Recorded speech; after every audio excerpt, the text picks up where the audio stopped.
ladies and gentlemen, and welcome to tonight's installment of the Extermitech Pest Control Game of the Week on the Montgomery Sports Network. The Montgomery Sports Network is your destination in the river region of Alabama for the best in high school sports coverage. From live broadcast of full games to on-demand replays to game highlights, it's all right here on the Montgomery Sports Network. Tonight we are in Deatsville, Alabama, at Marbury Stadium for a matchup between the Jemison Panthers versus the Marbury High School Bulldogs. But before we start off the pregame show and get to the keys of tonight's game, here are a few words from our sponsors. Extermitech Pest Control is a small, passionate, and powerful team. If you have bugs bugging you, join the Extermitech family and have peace of mind that comes from the expertise of a professional company and enjoy their personal service. Extermitech is locally owned and operated. They've been bugging the competition for over 15 years. Each and every customer is important to them. Customer service, their number one goal. Call Extermitech 334-209-4590. If you're injured on the job, the law requires your employer to pay your medical expenses and cover your lost wages for any work-related injury. Employers and their insurers often try to deny workers' compensation claims or limit your benefits. Whether you're totally disabled and cannot work, or if you've suffered some impairment, attorney Matt Matthews has years of experience litigating. For more information, go to the website protectingalworkers.com. That's protectingalworkers.com. Montgomery's new at-work station is 96.1 KISS FM. The biggest and best playlist and long sets of non-stop music. 96.1 KISS FM. Just the music you know and love. Montgomery's new at-work radio station.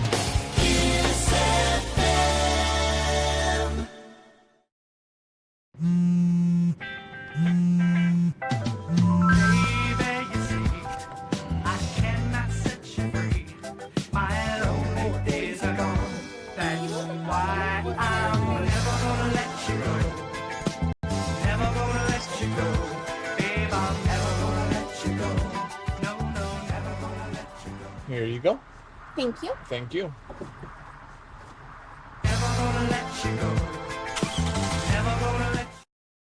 It was 1917. Charlie Chaplin appeared as the Little Tramp, Walt Disney graduated from high school, and Woodrow Wilson was reelected president. And in Montgomery, Chris's sold their very first hot dog. Move forward to the 1950s. Hank Williams was hanging out at Chris's. Up through the 70s and 80s, many stars and politicians discovered Montgomery's little secret. Jump ahead to the new millennium. Riverwalk Stadium, the alleyway, and the new downtown. It's now 100 years later, and Chris's is still serving their world-famous hot dogs at 138 Dexter Avenue. How long has it been since you've tasted the city's most famous hot dog? Make Chris's part of your family history. Still family-owned and operated, Chris's makes every hot dog and hamburger to order. Take Chris's to your next party or event. Call-in orders are welcome. Online at chrishotdogs.com and on Facebook. Chris's Famous Hot Dogs. Taste the tradition. Experience the history of the first country music superstar and see how Hank Williams transformed country music and sowed the seeds of what was to become American music. Visit the Hank Williams Museum, nestled in historic downtown Montgomery, Alabama. The Hank Williams Museum is one of the top tourist attractions in Alabama. Museum hours are 9 a.m. to 4:30 p.m. Monday through Friday, 10 to 4 on Saturday, and 1 to 4 on Sunday. And they offer group rates, AAA, and military discounts.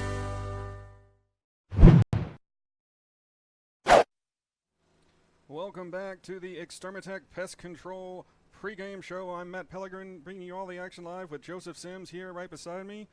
Go ahead and like to thank our sponsors for today's contest. I'd like to thank our title sponsor, Extermitech Pest Control.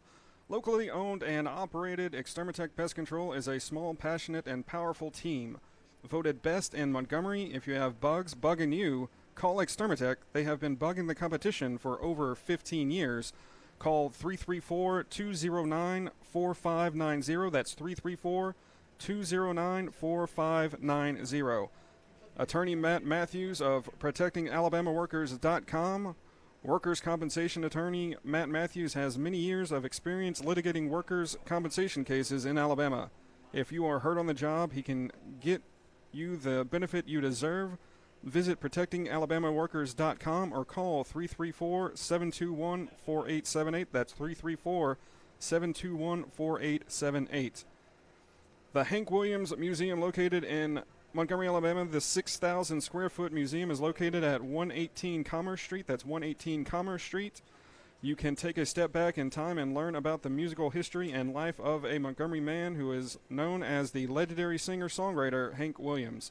Browse the large gift shop. Groups are always welcome. Chris's Famous Hot Dogs. Chris is celebrating 102 years in business in the capital city. Located just steps from the state capitol at 138 Dexter Avenue. That's 138 Dexter Avenue. Chris caters. Have Chris's Hot Dogs at your next meeting or event. Chris's Famous Hot Dogs. Taste the tradition. Call orders in advance at 334-265-6850. 334-265-6850.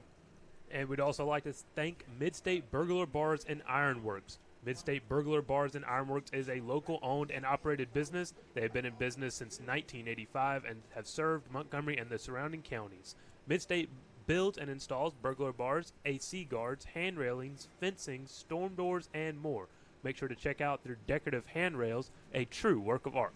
Call Midstate at 334-313-9015. And La Zona Rosa Mexican Cafe, located at 2838 Zelda Road, minutes from downtown Montgomery, is one of the finest Mexican restaurants in the area.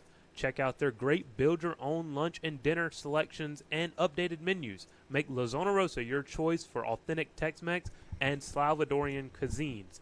Open Monday through Saturday. Call 334-274-1153. And Delta Printing and Sign Company. Delta Printing and Sign Company opened in 1979 and is still local and family owned. As a second-generation business, they have stayed true to their roots. They get to know their customers and take pride in helping meet their printing needs and stay within their budget. Their goal is the same now as it was when they first opened, to provide a quality product at a competitive price, accompanied with exceptional customer service. So remember, no matter what it is, when you need signs, printing, direct mail, let Delta do it. Call 334-271-COPY. And our media partner, the stations of Blue Water Broadcasting, News Talk 93.1, KISS FM 97.9 Jams, Bama Country 98.9, Yo 100.5, Classic Country The Possum 104.9 The Gump, and 107.1 The Vault. They are local folks helping local businesses. Call them today and let them help your business at 332-244-0961. And a big thank you to all of our sponsors. We couldn't do it without them. Also, a special shout out to Mac the Camera Guy for all your photo booth needs. Weddings, proms, family reunions, any group gathering, business retreats, anything you need a photo booth for, or anything you really don't need a photo booth for. You can call Mac the Camera Guy and he can help you out. You can find him online at macthecameraguy.com. This is Matt Pellegrin with the Extermitech Pest Control pregame show. We're going to talk about the keys to the game right now. I'm going to go to my broadcast partner, Joseph Sims. We've got Marbury versus Jemison. And what are the keys of the game for the home team, the Marbury Bulldogs? Well, for Marbury, it's going to be controlling the clock. You know, you come into this game and you're starting off the season 4-2, and you've gotten out to some big leads early, but sometimes they've kind of gotten away from you in past games. But you're going to have to control the clock in this one. Jemison's going to run the triple option. So they're going to run a lot of clock on offense, staying on the ground. So when you have the ball and you have the opportunity to control the clock, you need to do so. And number 2 would be staying healthy and hydrated. In September you had a heat timeout, but the weather's been kind of going down. We're in the mid-80s at about right now. So the heat timeout will not be in effect tonight, but they do have water jugs down there for the players. It's still going to be hot, and it's still going to be humid, and it's still going to affect the players. So you're going to have to stay healthy and hydrated, especially on the sideline. And if you're going to play a lot of defense against running the football, like in this triple option against Jemison, you're going to be running around the field a lot, so you're going to have to stay healthy and hydrated.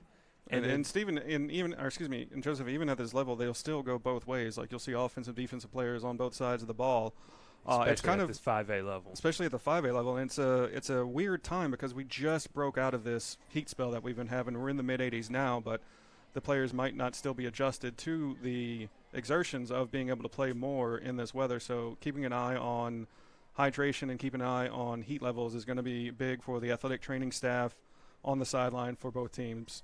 That is going to be, like you said, a big focal point throughout this game. And then the last one for Marbury is going to be protecting Caver, their quarterback. Jesse Caver, he's going to be running around a lot. He's a good dual threat quarterback, and he can push the ball down the field, but you never want to see your quarterback get hit. So that's always a good focal point for any game, is protecting your starting quarterback. Yeah, good size on Caver, 5'10", 160 pounds. His backup QB, Hunter Phillips, we also saw him warming up. Both of them look to have very good arms. Both of them look to do very well throwing the ball. This pregame keys brought to you by the Hank Williams Museum and Montgomery. Also, let's go to the pregame keys of the game for the Jemison Panthers, the visitors on the scoreboard. So for Jemison, starting off, it's going to be weather the storm. And that kind of basically means you started off pretty rough in this season. You went 2-0 to start off the season, and then back-to-back losses. So, you come into this game with 4 straight losses. You're on the road. You just got to calm yourself down. Maybe they're playing with a little too much emotion. Go out there and play football. You've been doing this all your life. You've been practicing all year. You got to just calm your emotions and go out there and execute, and execution is important in this game. Yeah, we're looking at the grades of the rosters, and Marbury is a lot of 12th. If you look at Jemison, it's a lot of 10-11. A young team. The coach is in his first season. Oh, I got that backwards.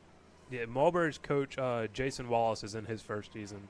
But Jemison's coach, he was here last year, but he's building a good program. Okay. All right, thank you, Joseph, for correcting me. I apologize to Coach Bradley. But like you said, he's taking a young team on the road against a team that's 4-2, a region team, Region 5A, Region 3 5A team that has been their rival, and they're 500 against them. It's 7-2. So this is kind of for bragging rights. This is also for controlling your own destiny in the 3A region. Yeah, that kind of brings us to the next point, bring us to the third point. But the second one is going to be the boomer bust point, and that is Jemison has not played in a close game at all this year. They've lost 4 games and they've won 2 games, but their closest matchup was against Chilton County High, and that was 25-13 loss. That's not really a close loss at all. That's a 3-possession football game. So you haven't been in a close game, but you've either won big or lost big. So it's either boom or bust with them, and they'll definitely be looking to be a boom in this game. And you just hinted on it as the third key is still alive.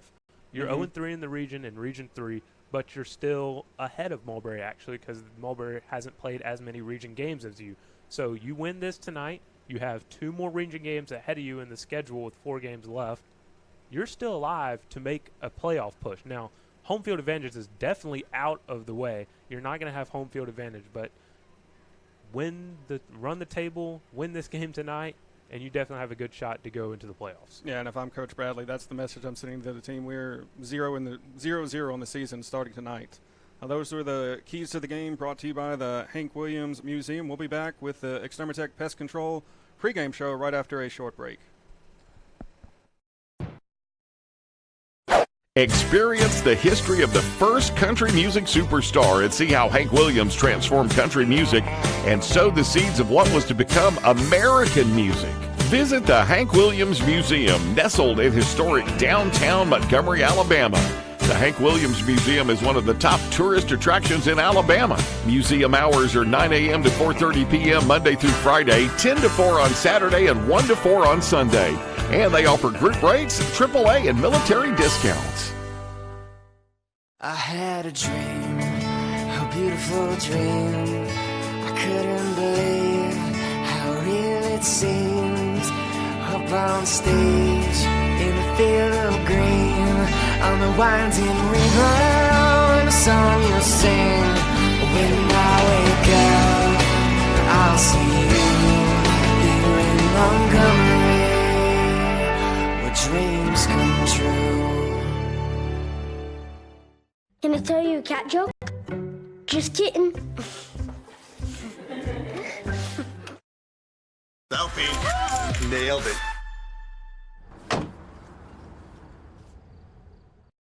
Montgomery's best country is on Bama Country 98.9 WBAM. Bama Country with Bubba and Christy every weekday morning 5:30 to 10 a.m.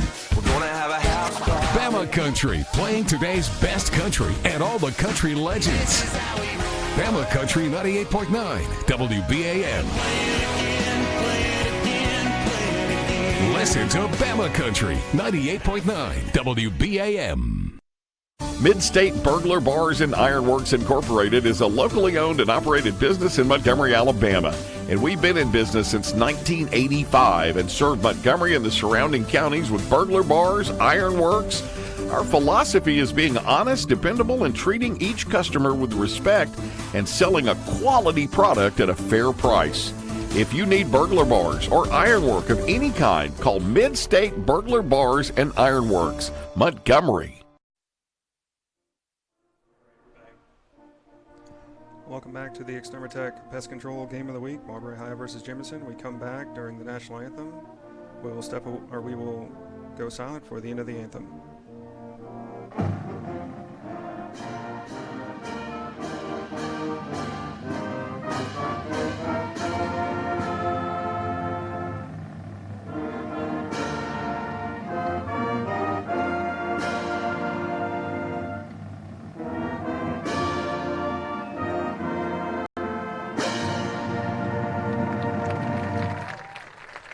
And there's a great job by the Marbury High School marching band as we get set to play this game of football tonight. Colors presented by the ROTC of Marbury High School. And right now we're just waiting for the captains to come out to do the pregame coin toss. We've got about 12 minutes until the start of the contest, and like to go ahead and remind you can watch all the games on your computer, tablet, or phone at mymgmsports.com. You can also follow us on social media to catch game replays, highlights, and score updates. Linked to our social media accounts are at the bottom of our website, mymgasports.com. We also like to give a special shout out to Kane Young. Kane, we miss you. Looking forward to seeing you back here whenever you get the chance, as we're watching the teams line up, watching the cheerleaders and supporters line up. It's a Think Pink game or Pink Out, depending on what is your particular charity you want to go after. Yeah, it looked like a breast cancer awareness start of October.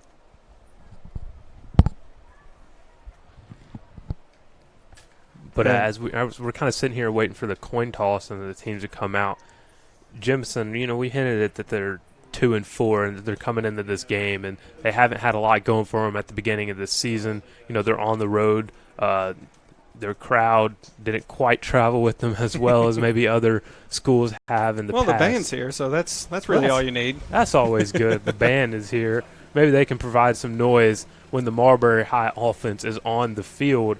But Jemison's going to come out here, and it's going to all be up to the coin flip. If they win the toss, I think you're going to look for them to go ahead and receive and get out to an early lead. I guess I said early twice, but early lead, triple option. It's not going to be a lot of big plays, maybe here and there, but it's going to take a lot of time off the clock. So that means you've got to score when you have the football. You can't go 3 possessions and you're out, or 2 and out, or 3 and out, or only 4 first downs. You've got to get the ball into the end zone every time you get possession of the football for Jemison. And for Marbury, it's the complete opposite. You want to completely control the clock. It doesn't really matter for you. You have a strong defense, and you want to sit back, relax, and play execution football all throughout this game.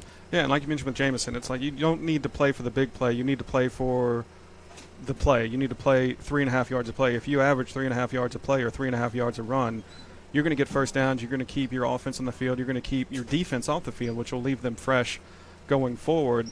And then Jemison looks like they may run the spread option. Saw a lot of shotgun snaps in warm-up. Saw a lot of quick wide receiver hitches, quick slants. And with Jemison, you just, like what you said earlier, they have to weather the storm. They're 2-4 in the season, but they control their own destiny. With a young team, or with the youngest team, you don't have as many senior leaders on that team. It's really easy for them to get their heads down, and you can give up big points or big plays, and the next thing you know, before you wake up, you're down 14 or you're down 21. And that's not saying that you can't come back from that, but if you're running the triple option, it's really difficult to come back from that, because if the game was 2 hours long, it might happen. But if it's only an hour long, which 99.9% of games are, you're going to run out of time to do that. So they just have to, I believe you're right, I believe they should, if they win the toss, they should take the opening kick or take the offense opening so they can come out and get their offense established and hopefully get a late lead so they're not playing from behind if Marbury gets the ball first and is able to score. Right, and QB Kevin Martin, he's going to have to limit his turnover differentials in this game. He's going up against a tough defense, and you noted that we saw a lot of shotgun snaps in warm-ups, and that's kind of interesting as, you're running the triple option. You're going to be under center most of the time, and especially in high school football, when you're flipping between center and shotgun, that causes a lot of turnovers for the ball removal between the center and the QB. It's not like in college or in the NFL where these QBs can go from center to shotgun to center. Most of the time in high school, they stick with one, and they practice in one, and they never really go to the next. And right now we're looking at the captains lining up. The captains for Marbury, number 10, Moses Barton. He is a senior linebacker. He is in street clothes, or he's in his jersey, but he is not in pads, as he is an honorary captain tonight. 49, that is Alex Green, or correction, that's 42. That's Duncan Davis. He is another senior linebacker. 29, Hunter Kamarski is a senior defensive back. And number 80, Blake Bailey, wide receiver at captain. Captains for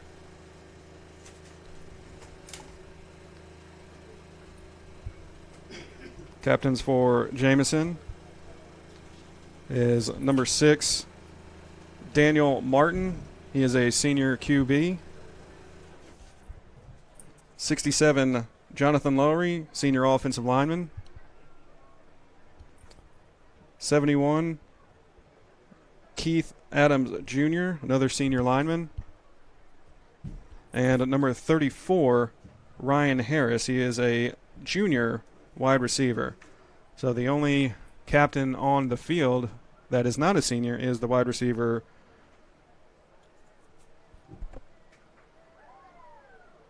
The wide receiver, Ryan Harris. So Marbury is in home blues, blue helmets, blue jerseys with white lettering, blue pants, pink socks, as you mentioned, for the pink out game, fighting breast cancer. And then Jemison is in white uniforms, navy blue lettering, navy blue helmets. And you can see as we're still waiting, we're about 6 minutes away from the opening kick as the two teams are staring across from each other. And as a defense, especially, we talked about the triple option, but as a defense, just go ahead and point out too, for Marbury, you have to be disciplined. You have to have good eye awareness. You have to be able to see who has the ball and see if there's a pitch man, but you also have to, if you've been coached to take the pitch man or if you've been coached to take the quarterback, take the quarterback. Don't let the motion fool you. Don't let the ball fake fool you. Don't let any kind of razzle-dazzle they throw at you fool you. You take your assignment that you've been coached to take, and you trust your teammate to back you up because he's been coached to take the pitch man or he's been coached to take the secondary guy. Right, and a good way to do that is call out a man, as that way you just follow one man. But you still got to mix your coverages up just a little bit, because if you run man the whole time, especially against a triple option or any offense in general, you're going to get picked on. Mm-hmm. And by that, I actually mean you're going to get picked on. It's the pick play. They're going to run it all the time. And if you get picked on and you're running man, then that's probably a touchdown 9 out of 10 times, mm-hmm. especially running man. So you still got to run some zone in there. And then that's when you have to say, hey, this is my zone. I'm going to play in the flats. I need to stay here and wait for the pitch man. Or if he doesn't even get the ball, I still have to enforce my will on whoever is getting the ball fake to him. Yeah. So, like you said, you just got to stay disciplined on defense and just stay humble, especially because you're going to get yardage gained on you. They're going to gain 3 or 4 yards sometimes, and you just can't get angry at that because you know it's going to happen. But play 3 or 4 down defense, and you'll get the ball back eventually. Yes, this is the Extermatech Pest Control pregame show. Matt Pellegrin, Joseph Sims bringing you all the action live here on the Montgomery Sports Network. That's mymgmsports.com. Of course, if you're watching, you're probably already there, but be sure to tell your friends about us and support us on social media. You can find our social media links at the bottom of our website, mymgmsports.com, as the two teams shake hands as we await the official word as to who is to receive from the White Hats. And it looks like Jemison will be going from left to right. Marbury will be going from right to left, which is opposite of the way they will be entering the field, as Marbury will be coming left to right with the big banner in the end zone. That is the one high school tradition that I wish college would pick up, is on the banners. I know it's kind of a high school thing, but there's something special about tearing that paper, running through the banners, or tearing through the sheet. Some people have made the big sheets with Velcro, so it's easier to tear. It's always embarrassing when you don't tear the paper, but Marbury does a good job of getting through. They get thrown with peak streamers as they're coming through, and the home team looks ready to play. They are excited. The MHS flags running through the tunnel as the cheerleaders and dance pom squad are joined by friends and family in support of the pink out here at Marbury High School. And as we await Jemison entrance, they have a similar lineup. Their cheerleaders and supporters on the right side. Looks like navy and gold palms as we await the entrance of the Panthers to the playing surface. And an interesting thing to know about Jemison is we've said earlier that they've going to have some players playing both sides. They don't have a lot of players on their roster initially. And so when you did that, it might kind of mirror some other games that we've seen on the network in the past few weeks, like the Elmer and Hopewell game. But it might be close in the first half, but that's not going to be the problem because you're fresh. It's going to be in the second half when Jemison needs to really show their colors and come up and play big boy football, because they're going to be tired. And if the game is close, and that's especially when you need to push through the suck, as some coaches have said here in early football season. So you're going to be tired, but they still got to push through it because a lot of their players are going to be playing on both sides, and you can see the player differential just as they're standing on the sidelines. And part of me wonders what we're going to see in the first quarter and into a little bit in the second quarter, because like it's not in the hundreds. It's in the mid-80s now. And I don't know if guys are going to go harder, if they're going to feel more refreshed. So like we said, they still need to stay healthy and hydrated. I don't believe there's going to be a hydration timeout because of the weather's not in triple digits or not close to triple digits. But we'll just have to keep an eye out for that tonight as we await the opening kick. Jemison and Marbury getting the final instruction from their coaches. You see the officials on the field having a little chat, make sure that they know their responsibilities and where they're going. And right now there is about a minute until kickoff, at least on the scoreboard. I've got the time as 6:59 right now as we are awaiting the kickoff. Marbury will kick off to Jemison. And number 16, Nicholas Lee. Senior kicker will kick off for Marbury.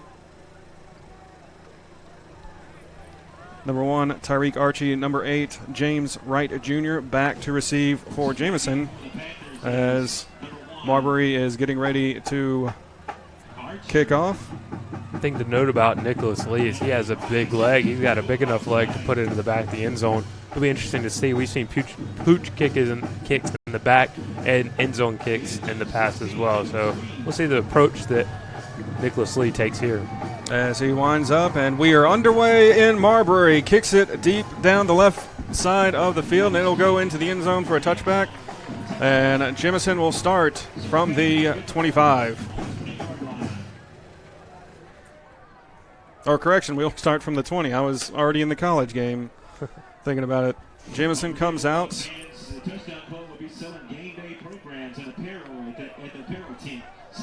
Captain quarterback Daniel Martin. will bring his team out.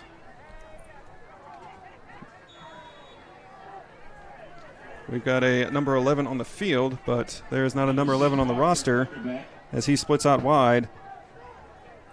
2 men in the backfield, technically 3 men in the backfield with Martin as he goes under center, and he will hand it off.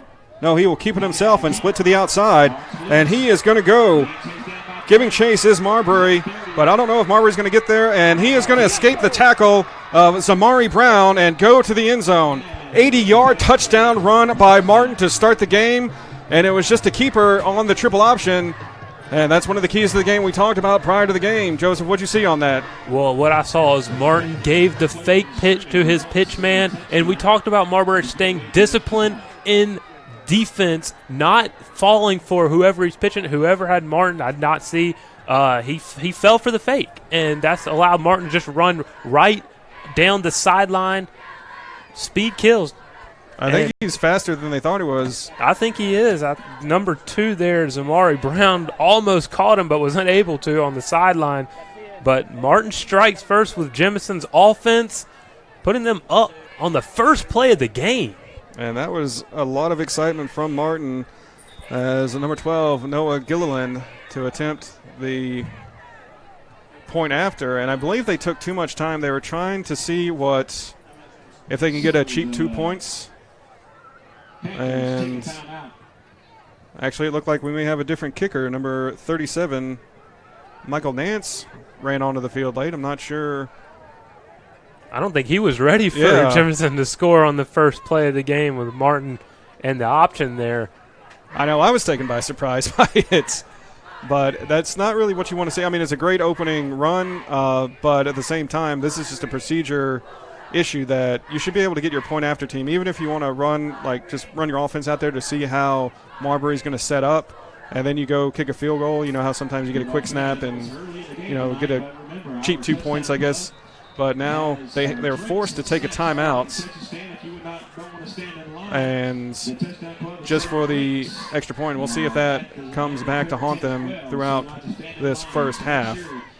And still waiting for the point after tip, Noah Gilliland on to attempt the point after. A lot of movement there. They're going to back him up.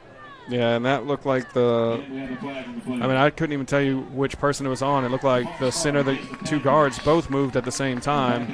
Well, in that situation, it's actually on the center. He doesn't snap the ball on the correct snap count, and it allows everyone else around him to move, but he never gets called for the false start.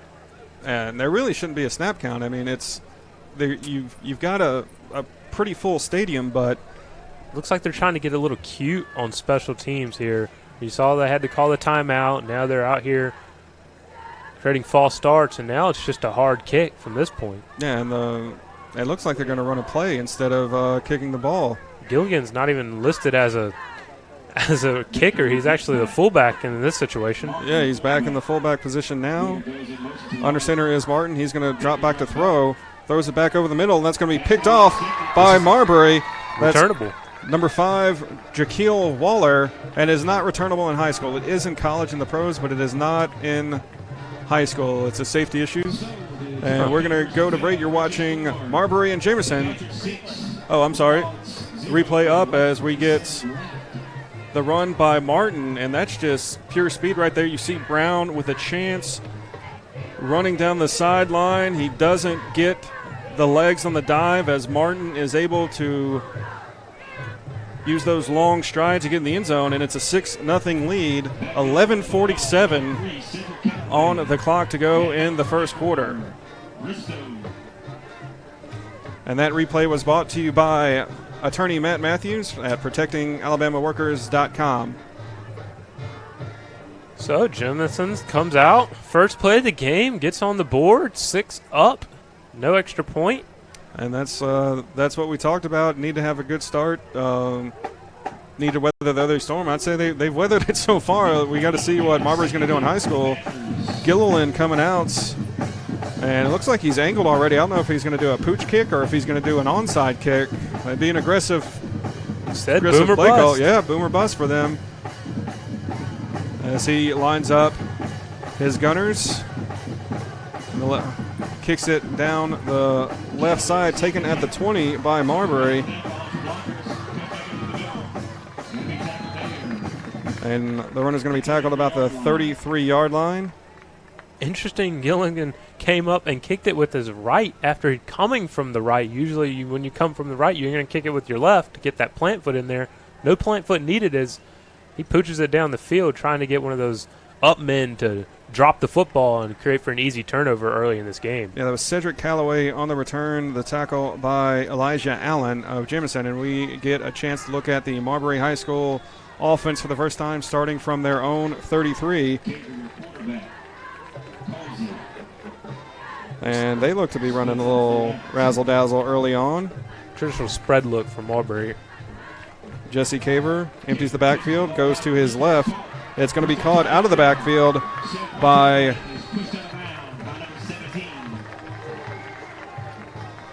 '24. Excuse me, I lost my train of thought. By Dantavius Bristow. And Bristow gets him close to a first down. It'll be 2nd down and 1 from the 42. As Marbury tried to go a little bit further up than they were supposed to. 4 wide receivers set. Bristow to the right of Caver. Man in motion goes into the tight end spot, and that's going to be a handoff to Bristow, and he's going to be caught in the backfield. It was 34, Ryan Harris, followed up by 67, Jonathan Lowry, and that's going to be a tackle for loss. They're now at the 39-yard line. That'll bring up 3rd down and 5. So you go from 2nd and 1 to 3rd down and 5. A great play by the captains Harris and Lowry.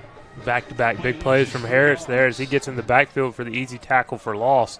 Almost let Bristow get away from him. Yeah. Stunt at the end as Caver drops back to pass. He's going to try to hit Bristow out of the backfield, leads him too much, and that's going to be an incompletion. Clock stops with 10:56 to go in the first, and Marbury's going to have to punt from their own territory. So Jemison came out their first drive and did exactly what we predicted, have a big drive, get a touchdown, not quite what we expected from them, but they did it. And Marbury comes out and does the exact opposite of what we said, which was control the clock, don't really go 3 and out. And their first drive, they go 3 and out and then punting formation. Dallas Osley in to kick for Marbury, back to receive James Wright Jr. Low snap, he's able to pick it up off the turf, high kick. And it's going to be muffed at the 30-yard line. Did he receive it before it goes out of bounds? We're going to check with the official. We're waiting for the official word. I think it went out of bounds. I think he recovered it as it was going around. I think that's a good call by the official. The home squad doesn't agree. But it was a high kick, muffed by Wright. And the Panthers get a bit of luck as they are able to retain position. They get the ball at their own 31-yard line. And Martin comes out. He's averaging 80 yards a rush right now, so let's see if we can keep up that average. If he even took it from this play right here, his average would go down. And he's got Gilliland and Baker behind him. And it's a handoff to Gilliland. Gilliland's going to gain about 7 yards right off the bat. Tackled by a host of blue shirts. Leading the way is Samuel Barton as he'll get the tackle, and the spot of the ball is now the 37-yard line. It'll be 2nd down and 4. How many offenses feature their kicker as the fullback? Well, it looks like the way he's kicking the ball, he is not a kicker by trade. He is a fullback by trade. But when he was practicing, looking up warming up for the PAT, he looked like he was a direct kicker instead of a soccer-style kicker, which comes at an angle. He was a straight-on kicker, and that's going to be pitched back to Baker, and Baker is going to get tackled by Marbury for a short gain, and that looked like Michael Rhodes on the tackle, gain of a yard. It's going to be 3rd down and a long 2 for Jemison. Staying in man coverage is Marbury. They were in man coverage the first play, staying in it. Interesting if they'll switch it up here for this 3rd and short. And they showed on that PAT attempt that they will throw the ball occasionally, but it looks like they're going to run all the way on this one. And it's just going to be a quarterback sneak. Martin is going to keep the ball. He's going to be slung down to the ground by Brown, the guy who couldn't catch him on the opening drive. He makes the stop there, but not before Martin gets the first down. Well, Martin just kept his feet churning, went right through the trenches on a quarterback sneak for 6 yards. And I think that maybe the first play was playing in the back of the minds of the Marbury defense. They didn't want to get attacked or didn't want to get beat on the outside. They weren't expecting up the middle, and a good play call by Coach Stephen Bradley. 1st and 10 for the Panthers. That's going to be a handoff to Gilliland. Tackle by William Kent, and that's going to be a gain of 3. It'll be 2nd down and 7 for the Panthers. Well, the Panthers moving slow a little bit. That's good. Going into the huddle, not really going into the hurry-up offense. You want to conserve your energy for really the second half. Big plays are good for your offense, but that can put your defense in a tough situation to continue to go out on the field. So got to keep it balanced. Gilliland and Baker in the backfield behind Martin. Also split out to the left is 23, Jonathan Wolf. And that's going to be a keeper by Martin, and Martin's going to be tackled by 35, Pharrell Banks, but that'll be another first down. And what's that line from Remember the Titans? Triple option, just like Novocaine. Takes time, but it always gets the job done. And right now, Jemison not moving the ball quite at will, but definitely not facing the front we were expecting from Marbury tonight. Yeah, and their ends green there on the last play. He's out of the game here. 61 replaces him, but he just crashed in on Gillen, the fullback, and Martin took it right around him. It is Gilliland and Baker behind Martin under center. And it'll be a handoff to Gilliland. He's going to be stood up. A host of blue shirts making the tackle. That's going to be 48, Tamarius Williams, and 55, Samuel Barton. Gillen's going to get a lot of carries. They're not really expecting him to break a big one. They're just forcing the defense to respect him. You got to have at least 2 guys on him to bring that big old boy down. Yeah, and that's a gain of 3 yards, and that's about where they want to be on each play. Gain of 3, gain of 4. You've gone with Gilliland. We haven't really seen Baker yet, so we'll wait to see a pitch, but Martin and Gilliland have been doing the job nicely for Jemison. That's going to be another handoff to Gilliland. He's going to be stood up once again. He's going to be pushed back, but not before he gains another 3 yards. Host of blue shirts there again, and that's what you got to do if you're Marbury. You got to gain tackle, especially on a big old boy like Gilliland. Listen, at 5'10", 165, and I don't know if that 165 is correct or not. I do not either. I don't think that 5'10 is correct. It looks to at least be 6'3". He looks to be at least 24 years old out there. But it'll be Baker behind Gilliland. I formation. Only 4 down linemen with 8 in the box. You got to pitch. And there's the pitch to Baker, right read by Martin. He's going to be wrapped up right at the 35-yard line, and that's going to bring up 4th down. It's going to be 4th and 2. And the way that Jemison is kicking the ball, the way they've run the ball as well, I don't know if you don't go for it here, especially in Marbury territory. I think you go for it easy, and it's going to be all Gillen right up the middle. And that was actually the correct read going back to that pitch to Baker. But Baker has the speed. That's why he's in the game. He's going to get on the outside every time he gets the ball. I think he should have stayed to the outside. He tried to go up the middle, but that's not his style of run. He needs to get to the outside, and maybe he has the first down on 3rd down. And they split a wide receiver out right as they go into the I formation. And they're just going to go straight up the middle. Gilliland's going to give a push from behind, but the center did most of the work on that as Martin slips out at the very end, and they get all the way down to the 30. So they needed 1. They got 5, and it's another first down. And 5:20 on the clock now for Jemison in this first quarter, and they've held the ball pretty much all but 2 minutes of this opening frame. Well, I don't know how Martin does it. That's the second quarterback sneak we've seen, and that's the second time he's got 5 yards or more. I don't know how he's slipping through those trenches, but he's doing it, and it's being very effective for the Jemison offense. Hand off to Gilliland. Gilliland's going to break out a little bit. He's going to be stood up by 54 of Marbury, and he's going to finally get slammed down. That was William Kent with another tackle, but not before a gain of 8 by Gilliland.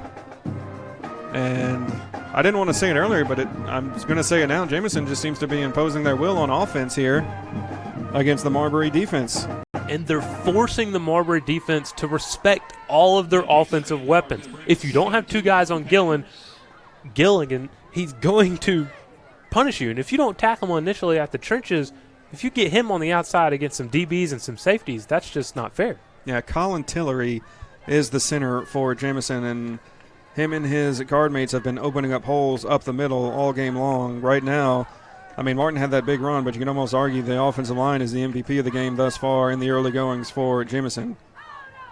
That's going to be a handoff to Gilliland. He's going to be stood up by Kent this time. Also in on the tackle for Marbury is number 49. That's Alex Green, defensive lineman for the Bulldogs. It'll be 3rd down, and it looks to be a little over a yard for Panthers, but obviously 4-down territory for Jemison. They've got all the momentum right now, and they have not had a negative play on offense yet. And that's what's keeping them alive in this game, staying in front of the change. Don't want to force Martin to get into a situation he doesn't want to be in. And Gilliland gets the carry, and that left side of the line just moved Marbury defensive line about 4 yards back, and that's about the gain that Gilliland got as they get down to the 19-yard line. Correction, the 18-yard line of Marbury. So another 1st down for Jemison. It's been Gilliland the last 4 plays. This is where you're going to see Martin get on the outside and pitch it to Baker, and he's going to scoot around to the end. Those edges are crashing every single play, especially Green and especially Brown. And you've got James White, the receiver, split out left. Wonder if they don't do a little play action and flip it out to him. He's got single coverage on the left. The safety is looking at him. It's going to be a flip out to Baker, and Baker is going to get 5 yards. Going to be tackled by Moses Barton. And looks like it's going to be a gain of 4. And the new spot is the 15-yard line. You see for Marbury, 55, Sam Barton running on late, getting substitution. Still not a passing play yet for Jemison on offense. Yeah, split out wide as Carson Brown to the right. It is Gilliland and Baker in the backfield for Martin, and he'll hand off to Gilliland. Gilliland just bowling over players, and it's finally going to be brought down by Zamari Brown, but not after a big gain. You go all the way down to the 7-yard line. You hear the Marbury band trying to get their team back in it. Not really hearing the crowd right now as this Jemison offense has silenced the home faithful. Well, and this is definitely where they need him. They're doing a little bit of a hard count down there at the goal line with Martin on under center, and that might be actually affecting the timing for the defense. Another handoff to Gilliland. He gains about 3 yards before he's brought down. Gilliland carries the ball again up the middle, picks up a couple yards. It's 48. Tamarius Williams on the tackle. And just positive yardage all the way down to the 2-yard line. Correction, make that the 3. And it's 2nd down. And there's 1:08 left in the first quarter. Martin is... I mean, they could run one play and then take it to the second quarter. We could flip fields at this point. That'd be better for my line of sight. That's going to be another handoff to Gilliland. He spins, and he gets into the end zone. Touchdown, Jemison. Well, as soon as they got into their side of the 50, around the 35, actually, it was Gilliland the whole way. They didn't hand it. They did one little pitch to Baker on the outside just to spread the defense out. But when they needed the short yardage situations, it's Gilliland the whole way, and he finally gets into the end zone there. And that middle of the offensive line doing damage, and it looks like they're maybe going for 2 again, just not pretending to kick a PAT, just going to go for 2 anyway because they missed it the first time. Last time they threw the ball, it was intercepted. Let's see as Baker splits out right. They're going to throw the ball again, looks like. Looks like they're going to go back to the left to the tight end, and it's going to be incomplete. They look like they were trying to get the big lineman, Patrick O'Toole, into the box score. But good coverage by Marbury that time. Marbury shown good on the defense as we're looking at the replay brought to you by attorney Matt Matthews, protecting AlabamaWorkers.com, and that's just a simple dive play. If you've seen that play, you see the scoring play just now on the replay brought to you by attorney Matt Matthews, protecting AlabamaWorkers.com. You saw that play probably 10 times on that last drive, just a simple dive up the middle behind the Colin Tillery and Jonathan Lowry on the offensive line. They're just eating up clock at this point. They want to take this game into the second quarter and third quarter, having all their guys fresh. That's a big talking point for head coach Bradley, is he knows that his players aren't going to be able to stand next to the Marbury High players for 4 quarters. And Gilliland doing it all. He will go to kick off, look for another short kick. And this is a strategy sometimes. If you don't have a kicker, you can trust, you just kick a short kick, try to get it past the 35, and then make the tackle. And that's going to go out of bounds at the 25, so Marbury will take over at the 35. You never want to give up field position, but at the same time, if you don't have a strong kicker that can get it to the end zone for a touchback, you'd rather kick it out of bounds than give up a big return, especially if you're not strong on special teams, which we haven't really seen the special teams for Jemison. Their PAT attempts have been sketchy. The first one was sketchy, had to take a timeout, then got penalized for false start, and then this last one, they tried a little trickeration throwing the ball, getting offensive linemen out to the left, and it just fell incomplete. Good coverage by Marbury. And so we'll see what Caver can do coming out. He hasn't seen the field much. There's 45.5 seconds left, and he gets the ball at his own 35-yard line. Hasn't done much on offense on his first possession. Say if they just stick to the ground maybe.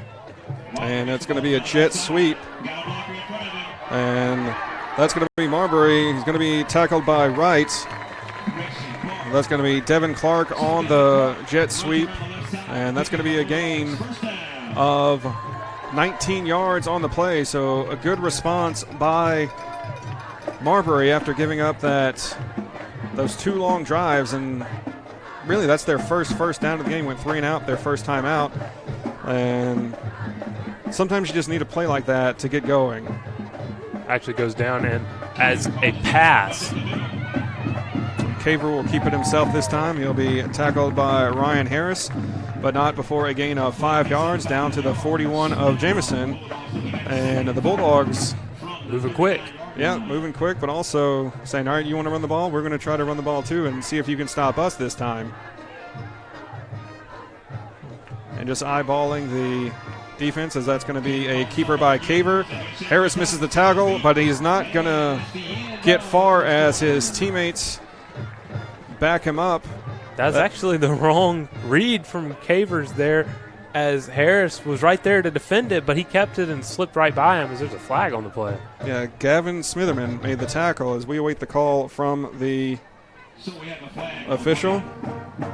Personal foul, face mask by Jemison, so that's going to tack on another 15 yards and be an automatic first down. It must have been on the attempted tackle on Caver as he was trying to slip away. I thought Smitherman got him around the helmet. I did not see the face mask, but the officials making the call, and that's going to benefit the home team and give them a little bit of momentum heading into the second quarter. Now that's the end of the first quarter. And we're going to have one untimed down, as that was a defensive penalty with the clock stopped. And actually, no, because it was a personal foul and not a procedural penalty, we will take a break as they shift the ball. You're watching Marbury and Jemison on the Montgomery Sports Network. Game of the Week brought to you by Extermatech Pest Control. Extermatech Pest Control is a small, passionate, and powerful team. If you have bugs bugging you, join the Extermatech family and have peace of mind that comes from the expertise of a professional company and enjoy their personal service. Extermatech is locally owned and operated. They've been bugging the competition for over 15 years. Each and every customer is important to them. Customer service, their #1 goal. Call Extermatech 334-209-4590. La Zona Rosa Hillwood Mexican Cafe, located on Zelda Road, minutes from downtown Montgomery, is one of the areas. Back to action. Bristow splits out right. Shotgun. Caver is waiting for the ball. He fakes the toss and will run up the middle. And he's going to be tackled by 50 Colin Tillery, the center for the offensive line, after a gain of 1. Well, the Jemison defense wasn't really ready on the play as they were all jumping down, wanting for the false start penalty wasn't called. So they quit looking for the ref to call the penalty and just play like it is. Cost them a few yards there. Yeah, but a great recovery, as it was only a gain of, to be second down and 9 for Caver. He has got Bristow to his right. Takes the snap, drops back to pass. Is going to go towards the end zone. Sideline is going to be short-armed, and the wide receiver could not come up the pass. He tries to dive for it, but is unable to make the catch. Well, Cavers had List open on the corner route to the right side of the end zone there. Short throw, had him open on man coverage. I'm sure he'll want that one back when he looks back at it on the film. Yeah, just a miscommunication between the wide receiver and the quarterback. As Caver faces 3rd and 9 from his own 25-yard line. Back to snap. Rush is on by Jemison. They bring 2 guys late, and Caver is able to escape. He's running down the sideline, and he's going to get the first down. He's going to be tripped up just at the marker, but he gains 4 more yards after the tackle. And that was Tillery on the tackle that just tripped him up enough to prevent the touchdown, but on 3rd and 9, he gets 15 and a first down, a much-needed first down for Marbury. Well, in our keys of the game, we said that they needed to protect Cavers. He got pressure instantly. He had Gabriel Calls open again down the field. Didn't take him. Pressure cost him. High snap over the head of Caver. Caver tries to pick it up, and he's going to run for loss of yard, and that's going to be a late hit on Jemison. A costly mistake, and that was on 68 Chase Lang, as he just lost where he was on the field. So what would have been a big loss on the play is going to push the ball probably to the 6-yard line, half the distance to the goal. First down as well, 1st and goal. So Jemison come out shooting themselves in the foot with penalties. Had one earlier, 15-yard penalty to start the second quarter. Now this one on a play that went in their favor with the high snap. And I think that was just they got excited for the high snap. They thought they could get Caver for a big loss, and just lost where they were on the field, because it wasn't even close. It wasn't like he just stepped out and got hit. He had been out for a second or two and got knocked down by Lang, and that's just a costly penalty, and that'll put the ball at the 8-yard line. They have not remarked, and that's going to be a handoff to Bristow, and Bristow's going to break through. He's going to be tackled just short of the goal line, but it looks like it's going to be 1st and goal or 2nd and goal from about the 1-foot line. Bristow showing the explosion up the middle as the teams are getting, as the offense is getting the call from the sideline. And it looks like there's going to be a new quarterback, number 5, Jaquil Waller, listed at wide receiver. Another high snap. He's going to be able to fake the Jemison play. He's going to throw with his left hand. It's going to be a touchdown into the left corner. That's going to be Devin Clark with the catch. Waller with the touchdown pass. And Marbury gets on the board. Well, with the high snap, Waller was in there to run the speed option to the right. The high snap forces him out to his left, and the Jemison defense completely forgets that he can throw the football. Didn't cover the tight end out in the flats, and an easy throw for Waller for the touchdown. Nicholas Lee on to attempt the extra point out of the hold of List. Jamison's able to break through the line, and Jemison breaks it. It looked like number 44, Brent Averett, was able to bust through and get a hand on it. It was a low kick to begin with, but penetration given up by the offensive line. And we're going to take another look at this. replay brought to you by attorney Matt Matthews, protectingalabamaworkers.com. And like you said, they just did not think that Waller could throw the ball as Clark comes open across the screen at the top of the field and makes the nice catch under pressure. And that's one of those that could have ended in disaster. Or that's the second play in a row that was a high snap that could have ended in disaster. First one was bailed out by Jemison. Second one was bailed out by Waller. And Marbury is on the board. They're down 5 with 10-11 to go. So that's actually really interesting for Marbury. You know, they kind of had the ball break their way there both of those times with the high snap with the penalty, and then now Waller throwing the football like nobody else thought he could, but keeps a one-possession game, keeps it close. Jemison's going to get the ball back. They scored both times on both possessions. See if they can keep that streak going with their third possession starting to. And really 2 personal foul penalties on that play because there was a face mask, and then that out of bounds is Archie, who will take it at the 10-yard line, and he will take it right up the middle, and he's going to be knocked down by Marbury. And that was Michael Rhodes on the tackle. And correction, that was not Archie, that was Wright on the return. And we'll get another look at Martin and this offense, see what they can do. I was watching the defensive line. A lot of the defensive linemen are offensive linemen as well. And so we'll see as this game goes on. As you mentioned, as we talked about in the Hank Williams Museum pregame keys to the game, being able to stay healthy and hydrated, especially after as much heat as we had. We're in the mid-80s right now, so it's actually been a nice night so far. But playing Ironman football going both ways, it does take a toll no matter how in shape you are. And Martin is going to keep this one, and this time a better read by the Marbury defense as he's going to be tackled for no gain. That was 49, Alex Green on the stop. And it's going to be a gain of a yard, second down and 9.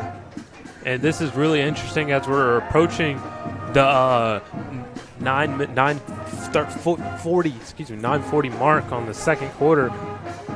Jemison's run 18 plays. All of them have been runs compared to Marbury's 9. Still have not put the ball in the air yet, and you have man-on-man on the outside, still looking for that play-action pass from Martin. We've seen him throw it a few times. He's got a decent arm.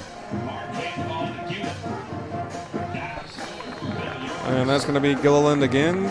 And on the tackle this time will be Zan Ingram. Gain of 4. It's going to bring up third down and 4. Third down and 6. Ball spotted at the 31-yard line. So this is the biggest test of the game for Jemison thus far.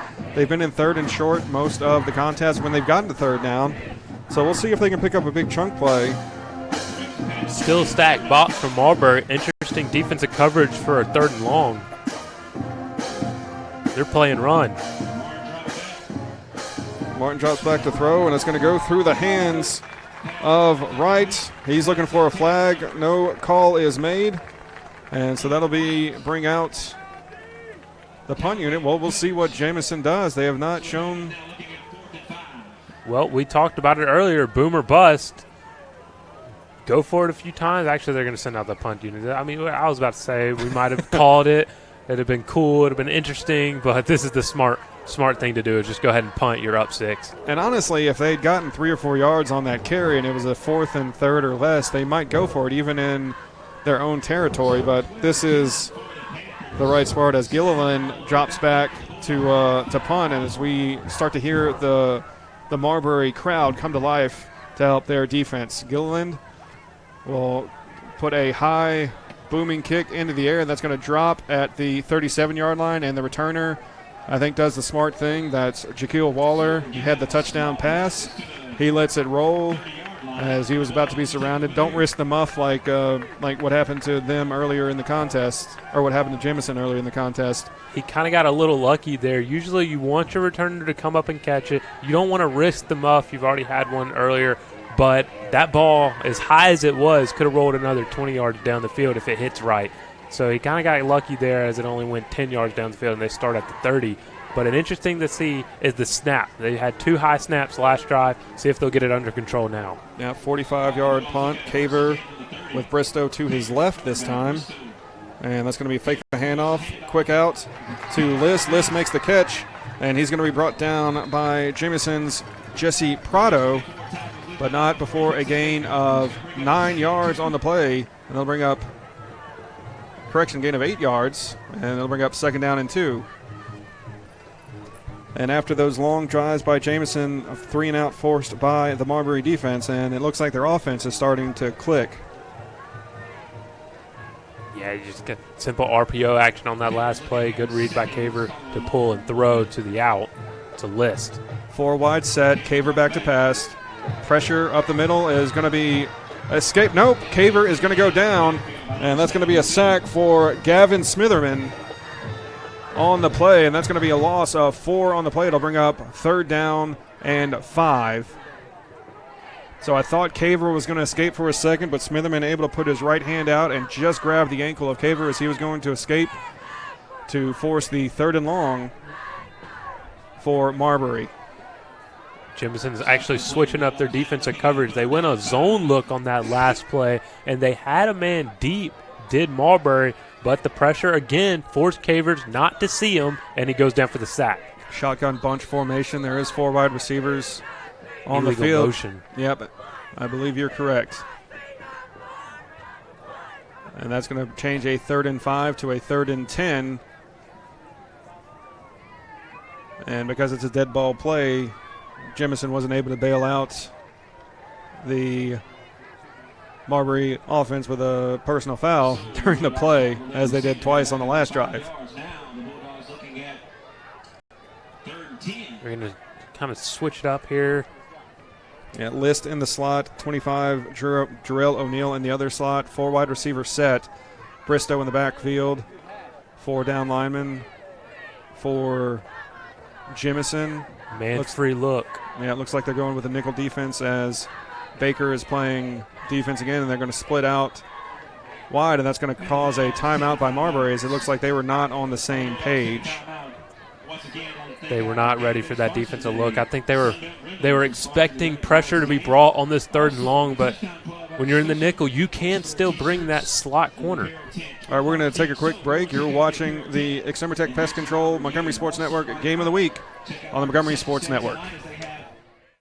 Extermatech Pest Control is a small, passionate, and powerful team. If you have bugs bugging you, join the Extermatech family and have peace of mind that comes from the expertise of a professional company, and enjoy their personal service. Extermatech is locally owned and operated. They've been bugging the competition for over 15 years. Each and every customer is important to them. Customer service, their #1 goal. Call Extermatech, 334-209-4590. And we're back to the Extermatech Pest Control Game of the Week on the Montgomery Sports Network. It looks like Jemison's going to bring pressure on this 5-wide setup. Caver sprints out to his right. Will throw it up the field, and a great catch made by Clark. Past the 1st down sticks. He's going to be out of bounds at the Marbury 45-yard line, but on 3rd and 10, they get 15. And Caver with a sprint out right motion. I don't think that was planned. I think that was just out of necessity. Well, that was actually, they called the timeout to get the right look that they want, and Jemison comes out in the same defensive formation, actually brings the pressure. So easy call there for the Marbury offense to do the sprint out. 3 wide receiver set. Bristow will take the handoff up the middle, and he's going to be brought down after a gain of 4 yards. Jemison's Matthew Brasher on the tackle. It'll be 2nd down and 7 on the play. And again, you love the big plays, but after Jemison pretty much controlled the first quarter, those 3-yard runs, those plays like that, any positive yardage has got to be good for Marbury, especially to give their defense a rest, as they were on the field for almost 10 minutes in that first quarter. Yeah, and Hendon Gillen is no small task. Read option goes to Bristow. Bristow with the stiff arm on his counterpart, Baker, and he goes out of bounds close to the 1st down. Well, Baker read it correctly as he plays that same position on offense. Just got to have a little better formation there tackling, get stiff-armed, and he eats some dirt there. Yeah, 3rd down and 2 for Marbury. Big first down. They are in Jemison territory now at the Jemison 42-yard line. They need the 40 for the first down. And looks like another nickel formation. Looks like the linebackers are going to the outside. Looks like outside pressure. And they're going to hand off up the middle. And Bristow sidesteps defender. And they're actually marking him short.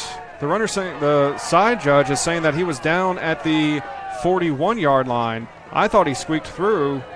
But the line judge is saying he was down at the 41. So that's going to bring up 4th and 1. Well, I don't think that changes anything. You still go for it right here. Line judge was very firm that he did fall short. He must have saw something, and they're changing up the personnel here, bringing in some bigger linemen as they might just go Bristol all the way, or Cavers with the QB power to the right. 1 wide receiver, 2 tight ends. It's going to be a handoff to Bristow, and Bristow is going to get it up the middle. And this time they get the first down. No doubt about it. Chase laying on the tackle for Jemison, and it'll be first down and 10 from the 44. Marbury's changed up how they're running their style offense on the ground. They've completely started to run all the way away from Ryan Harris. The first drive, they ran right towards him. He made multiple stops. Now they're making it initially to run away from him. And that's going to force a timeout by Jemison. I don't know if this is just not a control timeout. You know, we've given up some plays. We've been on defense more than we should. Let's just get a little break. An unofficial, like, heat timeout / water timeout for the defense. Regroup, go over their assignments real quick one more time, and just maybe break up the momentum of Marbury's offense they seem to pick up. Yeah, they're really getting confused out there as Caver has kind of gashed them on the ground. Bristol has gashed them on the ground. They've hit them on the outside. They're really spreading that defense out, and that's not what you want. You want to contain it in the middle where you have help and you're not really relying all on one person, especially when all those people are also playing offense, or at least some of them playing offense as well. Fans, don't forget you can watch games on your computer, tablet, or phone at mymgmsports.com. Also follow us on social media to catch game replays, highlights, and score updates. Links to our social accounts are at the bottom of our website, mymgnsports.com. 4 wide receiver set, Bristow in the backfield with Caver, and that ball is going to be blown dead from the beginning. Flag coming from the line judge. Looks like he's signaling offsides. I'm not sure if it was just what was going on, but it's going to be offsides on the defense. I'm not sure why he stopped the play. I guess he thought that it would be a free run at the quarterback, but it'll be 1st and 5 for Marbury after that offsides call on Jemison. So not what you want to see from Jemison if you're coming out of a timeout. It is not. You just got to execute sometimes, and I don't know what. I didn't see an offsides, but apparently the official did. Caver, lots of time, finally going to be pressed by Tillery. Caver's going to take off, and he's going to go up the sideline. And this time they don't hit him going out of bounds, and he picks up the first down at the 30-yard line. Harris was putting the pressure on. And it's a funny stat. I know in college, I'm not sure in high school, but in college, if you force the runner out of bounds, it counts as a tackle. So that's one of the easier tackles you're going to get during the game. Of course, if you're forcing him out of bounds, usually like that, it's after a big game. 3 wide receiver set, tight end goes across the formation. Bristow is going to be upended, but not before a gain of 4 yards. He gets down to the 25-yard line. And on that last drive from Marbury, we saw 2 high snaps. These past few plays I've been watching Bennett Landry, their center. His snaps are seeming to get a little lower each and every time, but they're still high. That's got to be a key factor in how you're game planning, as that's not good. That forced turnovers. And he's going to fake the handoff. Caver's going to keep it himself. Blocking on the outside is the receiver, and he's going to be finally brought down by Tyreek Archie. And that was number 7, Dante Cambry, with a big block on the outside that sprung Caver for a few more yards. And that's going to bring up 2nd down and 6 from the 25-yard line. Or correction. That he got down to the 16-yard line, but there's going to be a call against Marbury. I believe it was holding. It might have been on Cambry, the guy I thought had the good block. It was a really good block, just wasn't exactly legal. So that gives the Jemison defense a little bit of a break as they've been kind of gashed on this whole drive. Sets up a 2nd and 11, or 12, excuse me. And that's going to bring up 4 wide receiver sets. Usually in these down and distance, Cavers escapes and usually gets the first down the sideline. And it's going to be a quick out to Bristow. Blocking set up on the screenplay. And Bristow looks like he's going to have the first down. They're going to mark it at the 17-yard line on the screenplay. But there is another flag down on the field.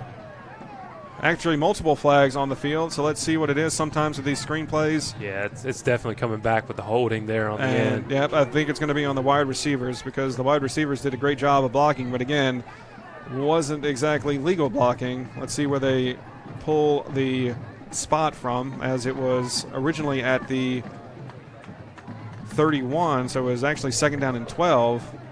Well, the new rule is that you have to block who is looking at you, and when you got somebody running at a sideline or at an angle, especially trying to attack a fast runner like Bristol, you get at angles and you get on their shoulder pads, and now that is illegal.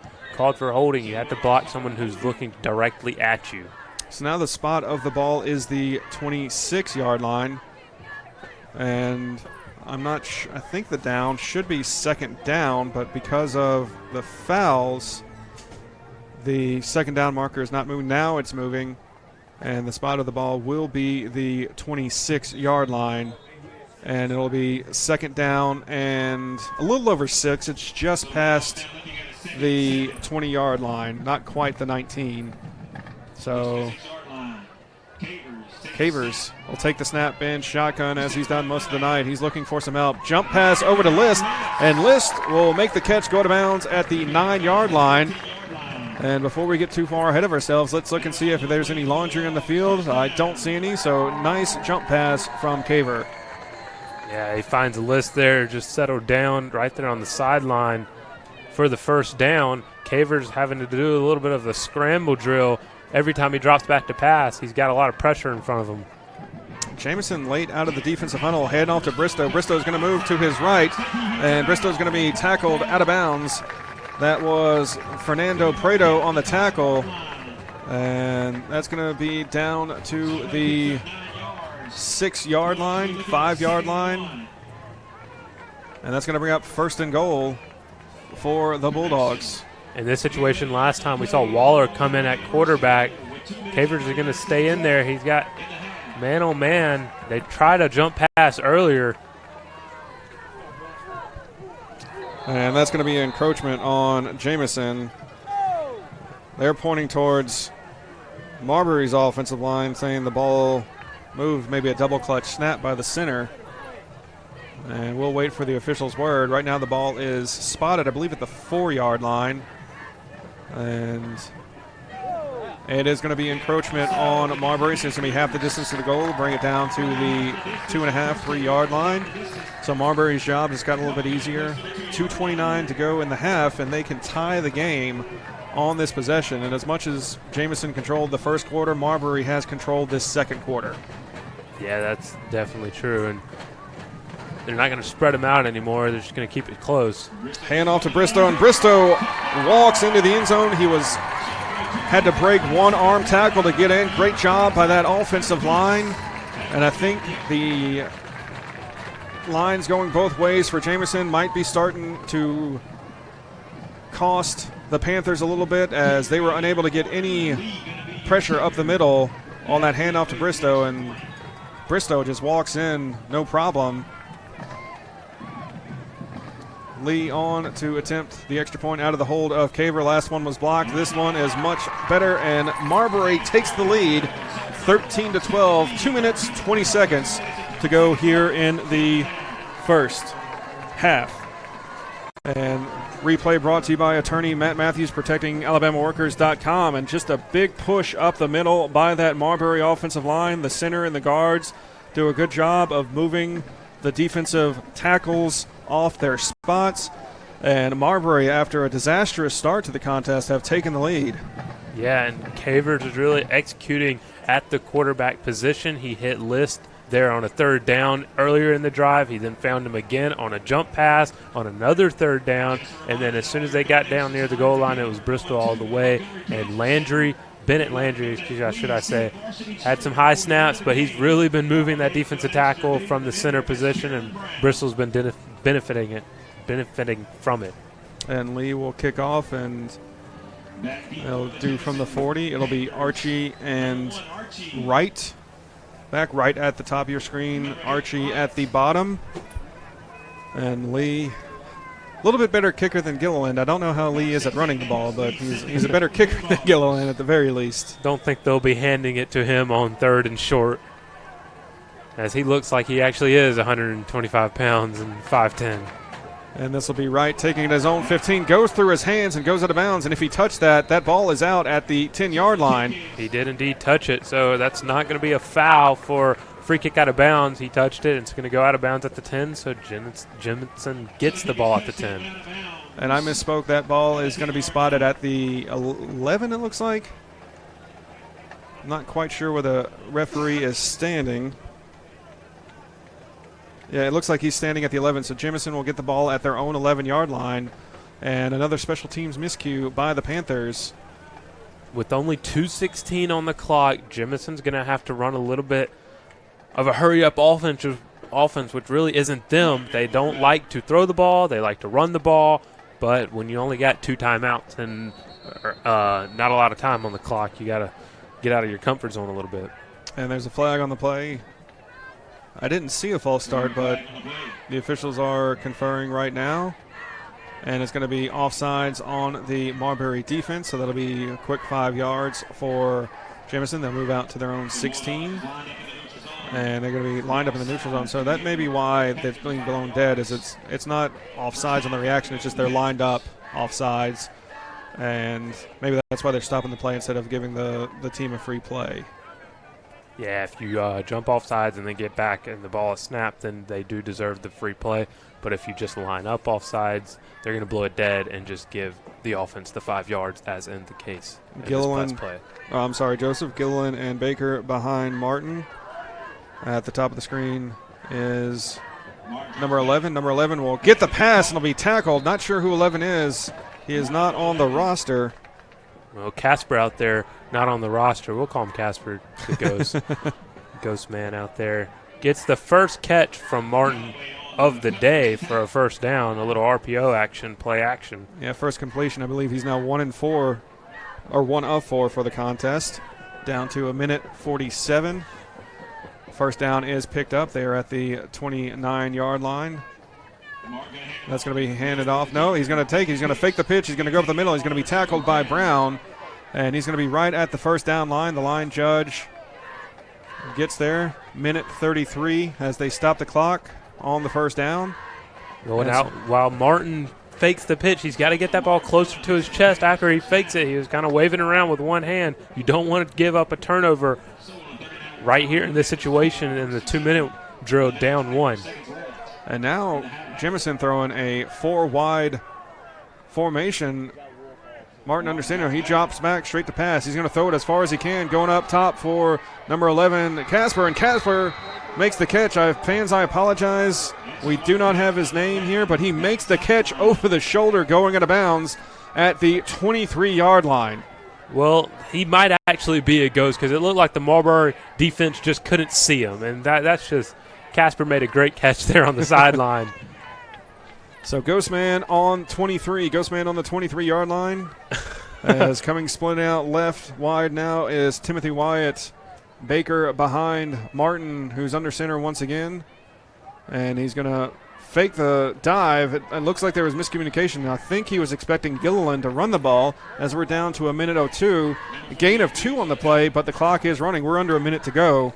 Yeah, you got to hurry up in this situation. You got the big catch on the sideline. I don't think they let him get out of bounds, so the clock stopped there initially for the first down change to move, but then it started as soon as the ball was set, and I don't think they realized that. So the clock's really going down. They're not really moving fast.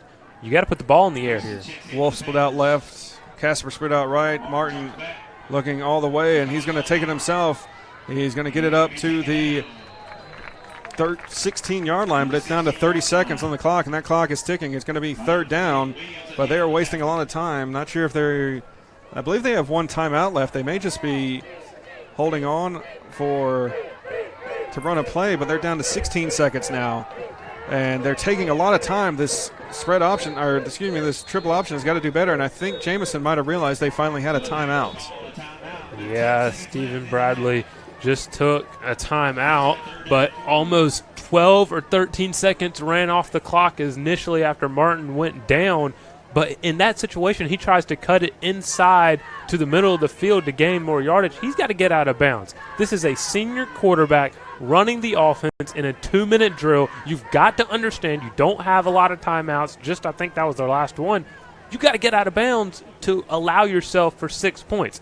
And like we've mentioned earlier, Gilland is the kicker. They don't actually have an official kicker. Yeah, I was looking. They have one, Yahir Hernandez, but we have not seen him as of yet. He might be injured. He's a 9th grader, but he is the only kicker listed. And so Gilliland is going to be a straightforward kicker, but I don't know if you put him. He's shown the leg. He can kick probably this far, but you never know. And they're actually going to run him out on 3rd down. I don't know why you don't try a pass attempt to the end zone. Just throw it away if it's not there, but they're not taking any chances. And Gilliland comes on to attempt the field goal. Ball spotted at the 16-yard line. It's officially going to be a 23-yard attempt, and he gets it up and misses wide left. He didn't have enough leg for it. It fell short. I'm surprised Marbury didn't put a guy back there to even return that short kick. But I think it was 3rd down. You had 10 seconds on the clock. I think you had plenty of time to run a quick, just throw it up. Yeah, even with their spread or even with their option offense, you still had time. You've shown that you can put 2 wide receivers out there. And win jump balls. Casper won that one there earlier in this drive. I'm sure he could have won another one for a touchdown. And if even on that one that Casper won, if Martin put that ball out in front of him and hits him over the shoulder, that's a touchdown. Yeah, that's 6. And it looks like Marbury's going to come out and take the knee. Yeah. And we'll go to the half on this kneel down. Jemison, no timeout. Caver under center for the first time tonight. And Jemison attacked the line a little forcefully there. That might upset Marbury. They're showing they're not going to be pushed around, but they are down 13-12. Well, we kind of went and said it earlier in the game. Jemison's going to stay close in the first half, 13-12. They're down 1. The question was never the first half. The question is always the second half with such few players on the roster. Will they have the fight to keep this game close? I guess we'll find that out after the 3rd quarter kicks off. Yeah, and just with the teams, like you said, what we saw, like Jemison was able to weather the storm, but Marbury comes back storming late, and they take a 13-12 lead into the break. We'll be back with the second half coming forward, but you're watching right now the Extermatech Pest Control Game of the Week here on the Montgomery Sports Network, and we'll be right back. Mid-State Burglar Bars and Ironworks Incorporated is a locally owned and operated business in Montgomery, Alabama. And we've been in business since 1985 and serve Montgomery and the surrounding counties with burglar bars, ironworks. Our philosophy is being honest, dependable, and treating each customer with respect and selling a quality product at a fair price. If you need burglar bars or ironwork of any kind, call Mid-State Burglar Bars and Ironworks, Montgomery.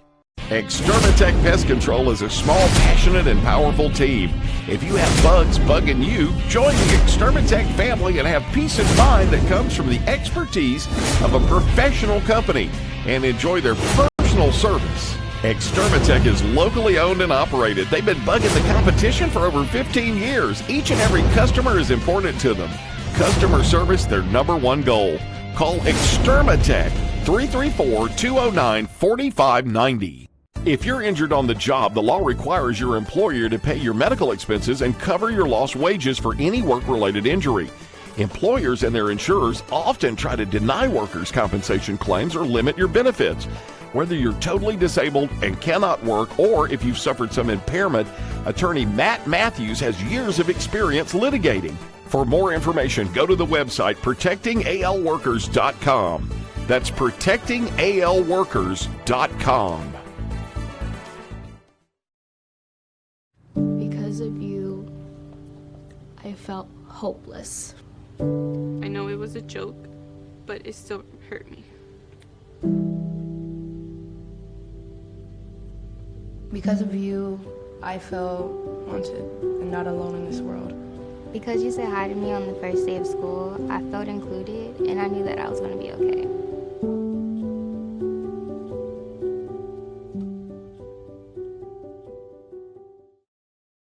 I had a dream, a beautiful dream. I couldn't believe how real it seemed.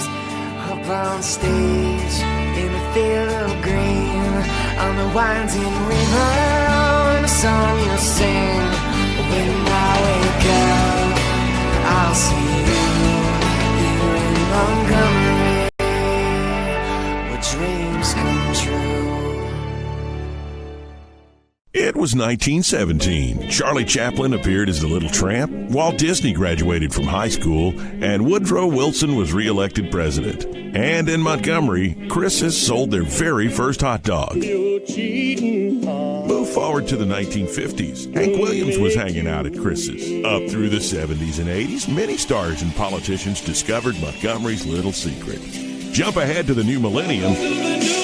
Riverwalk Stadium, the alleyway, and the new downtown. It's now 100 years later, and Chris's is still serving their world-famous hot dogs at 138 Dexter Avenue. How long has it been since you've tasted the city's most famous hot dog? Make Chris's part of your family history. Still family-owned and operated, Chris's makes every hot dog and hamburger to order. Take Chris's to your next party or event. Call-in orders are welcome. Online at chrishotdogs.com and on Facebook. Chris's Famous Hot Dogs. Taste the tradition. Hi. You think you're probably sober? Yeah. But you're thinking about taking the back roads home just in case. Why would you do that? Probably okay isn't okay. Call a cab, a car, or a friend. Good choice.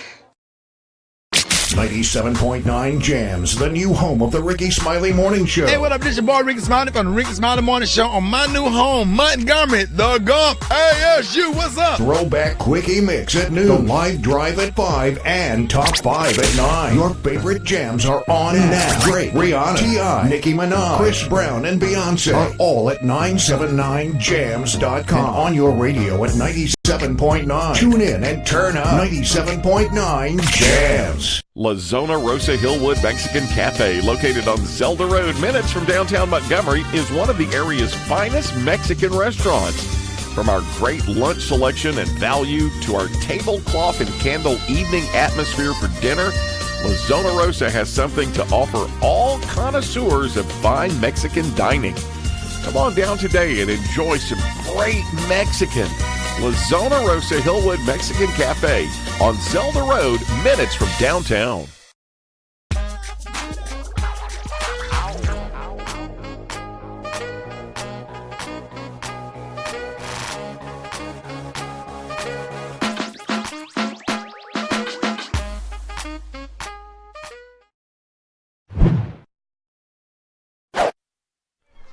And welcome to the Extermitech Pest Control halftime show on the Montgomery Sports Network. Matt Pellegrin joined by Joseph Sims. I'd like to thank our sponsors for tonight's contest. Of course, Extermitech Pest Control, locally owned and operated. Extermitech Pest Control is a small, passionate, and powerful team. Voted best in Montgomery. If you have bugs bugging you, call Extermitech. They have been bugging the competition for over 15 years. Call 334-209-4590. That's 334-209-4590. Attorney Matt Matthews of ProtectingAlabamaWorkers.com. Workers' compensation attorney Matt Matthews has many years of experience litigating workers' compensation cases in Alabama. If you are hurt on the job, he can help you get the benefit you deserve. Visit ProtectingAlabamaWorkers.com or call 334-721-4878. That's 334-721-4878. The Hank Williams Museum. This 6,000 square foot museum is located at 118 Commerce Street. That's 118 Commerce Street. You can take a step back in the time and learn about the musical history and life of a Montgomery man who is known as the legendary singer-songwriter Hank Williams. Browse the large gift shop, and groups are always welcome. Chris's Famous Hot Dogs. Chris is celebrating 102 years in business in the capital city, located just steps from the state capitol at 138 Dexter Avenue. So that's 138 Dexter Avenue.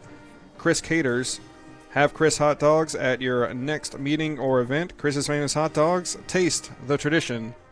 Call orders in advance at 334-265-6850. That's 334-265-6850. We'd also like to thank Midstate Burglar Bars and Ironworks. Midstate Burglar Bars and Ironworks is a local owned and operated business. They have been in business since 1985 and serve Montgomery and the surrounding counties. Midstate builds and installs burglar bars, AC guards, hand railings, fencing, storm doors, and more. Make sure to check out their decorative handrails, a true work of art. Call Midstate at 334-313-9015. And La Zona Rosa Mexican Cafe, located at 2838 Zelda Road, minutes from downtown Montgomery, is one of the area's finest Mexican restaurants. Check out their great build-your-own lunch and dinner selections and updated menus. Make La Zona Rosa your choice for authentic Tex-Mex and Salvadorian cuisines. Open Monday through Saturday. Call 334-274-1153. And Delta Printing and Sign Company. Delta Printing and Sign Company opened in 1979 and is still local and family owned. As a second-generation business, they have stayed true to their roots. They get to know their customers and take pride in helping meet their printing needs and stay within their budget. Their goal is the same now as it was when they first opened, to provide a quality product at a competitive price, accompanied with exceptional customer service. So remember, no matter what it is, when you need signs, printings, direct mail, let Delta do it. Call 334-271-COPY. And our media partner, the stations of Blue Water Broadcasting, News Talk 93.1, KISS FM 97.9 Jams, Bama Country 98.9, Yo 100.5, Classic Country The Possum 104.9 The Gump, and 107.1 The Vault. They're local folks helping local businesses. Call them today and let them help your business at 334-244-0961. That's 334-244-0961. A big thank you to all of our sponsors. We couldn't do it without them. Please help support them. Also, a special thanks to Mac the Camera Guy for all your photo booth needs. That's the second time I've said photo booth instead of photo booth. I don't know why I can't say it correctly, but you can call Mac and he can tell you how to pronounce it correctly, and he can show you the best photo booth in Montgomery. He can do weddings, family reunions, prom, school dances, any large gathering, any business gathering that you want to have fun and have memories that the attendants can take home with them. Call Mac the Camera Guy. You can find him online at macthecameraguy.com. That's macthecameraguy.com. We'd also like to invite you to look for us on social media, Facebook, Twitter, Instagram, at MGM Sports. That's on Facebook, Twitter, and Instagram at MGM Sports. You can also find us on YouTube, the Montgomery Sports Network. Get up-to-date game information, highlights, replays, and live action if you look for us on social media. Joseph, an exciting first half. It was a tale of two quarters, basically. First quarter owned by Jemison, second quarter owned by the home team, Marbury. Well, let's look at the stats real quick for Jemison to start, the visitors. Well, we'll start with the visitors and their rushing stats, and that is at 153 yards. Of course, that big 80-yarder to start the game with Martin on the first play of the game really boosted that. Their passing yards just at 41. They had that big hit to Ghost Man, which we actually did get his name here at halftime, Javon Simon. So give credit to him. He had two big catches there on the sideline, then also on that RPO earlier to boost the stats for 41 yards and just 6 first downs, really controlling the clock with those 6 first downs. No turnovers, which is a big one for Jemison. Martin, the senior quarterback, keeping control of that football. Switching over to the home team, Marbury, their rushing stats aren't as great, just at 69. Bristol really hasn't hit the holes as well as maybe his coach would like him to. Coach Wallace, just the first-year coach. Their line's kind of struggling just a little bit. The snaps haven't been great. Landry's been getting it high a little bit. Caver has really been under pressure a lot in this game.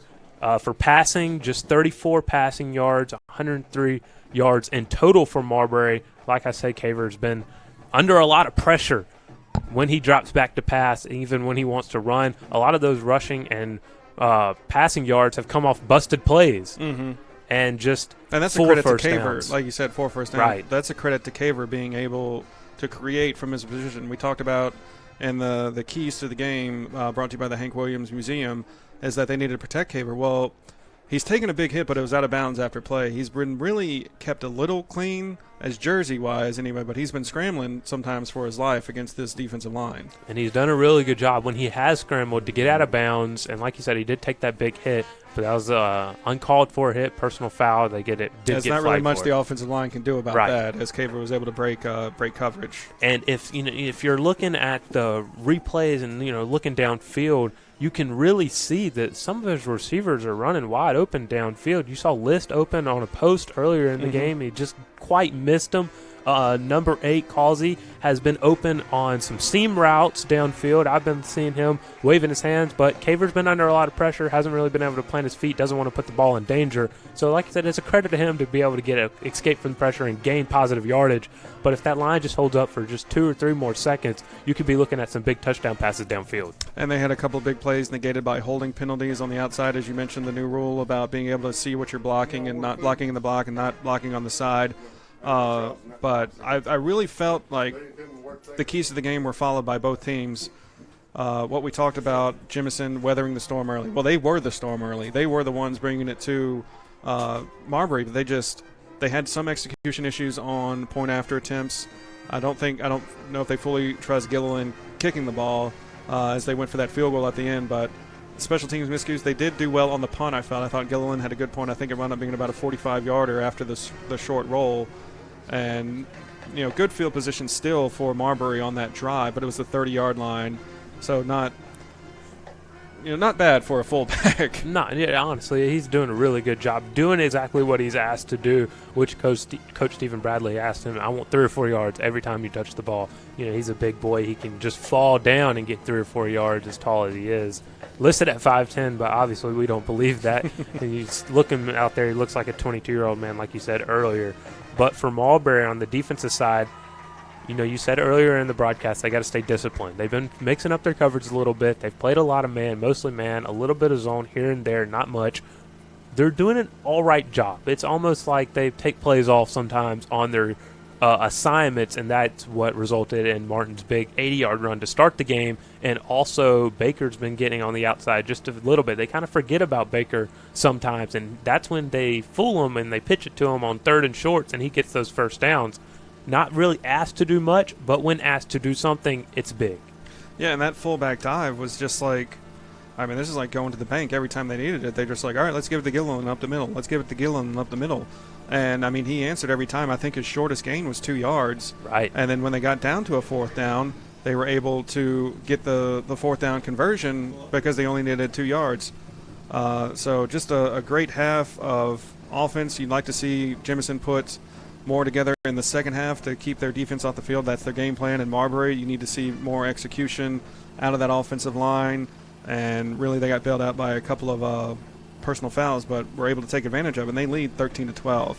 So we're going to take another break. We'll be back with the second half here on the Extermatech Pest Control Game of the Week here from Marbury High School in Deatsville, Alabama. Extermatech Pest Control is a small, passionate, and powerful team. If you have bugs bugging you, join the Extermatech family and have peace of mind that comes from the expertise of a professional company and enjoy their personal service. Extermatech is locally owned and operated. They've been bugging the competition for over 15 years. Each and every customer is important to them. Customer service, their #1 goal. Call Extermatech 334-209-4590. If you're injured on the job, the law requires your employer to pay your medical expenses and cover your lost wages for any work-related injury. Employers and their insurers often try to deny workers' compensation claims or limit your benefits. Whether you're totally disabled and cannot work, or if you've suffered some impairment, attorney Matt Matthews has years of experience litigating. For more information, go to the website protectingalworkers.com. That's protectingalworkers.com. All right, Monroe, you ready? Monroe.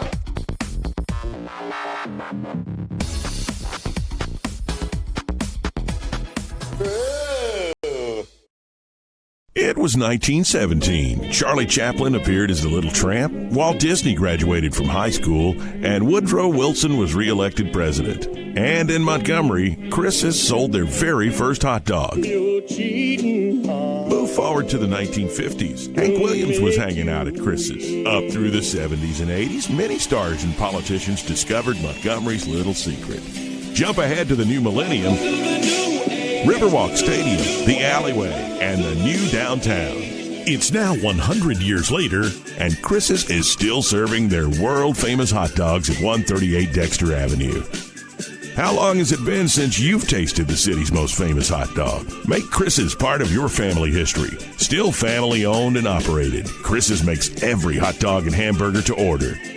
Take Chris's to your next party or event. Call-in orders are welcome. Online at chrishotdogs.com and on Facebook. Chris's Famous Hot Dogs. Taste the tradition. I'm heading out, man. You want to ride? No, I got my car, but I actually really need to go to the bathroom. Dude, are you okay? I am definitely buzzed. Yeah. I think I will take this, and I will take that ride home. 97.9 Jams, the new home of the Ricky Smiley Morning Show. Hey, what up? This your boy Ricky Smiley from the Ricky Smiley Morning Show on my new home, Montgomery, the Gump. ASU, what's up? Throwback Quickie Mix at noon, the live drive at 5, and top 5 at 9. Your favorite jams are on now. Drake, Rihanna, T.I., Nicki Minaj, Chris Brown, and Beyonce are all at 979jams.com and on your radio at 97.9. Tune in and turn up 97.9 Jams. La Zona Rosa Hillwood Mexican Cafe, located on Zelda Road, minutes from downtown Montgomery, is one of the area's finest Mexican restaurants. From our great lunch selection and value to our tablecloth and candle evening atmosphere for dinner, La Zona Rosa has something to offer all connoisseurs of fine Mexican dining. Come on down today and enjoy some great Mexican. La Zona Rosa Hillwood Mexican Cafe on Zelda Road, minutes from downtown. If you're injured on the job, the law requires your employer to pay your medical expenses and cover your lost wages for any work-related injury. Employers and their insurers often try to deny workers' compensation claims or limit your benefits. Whether you're totally disabled and cannot work, or if you've suffered some impairment, attorney Matt Matthews has years of experience litigating. For more information, go to the website protectingalworkers.com. That's protectingalworkers.com.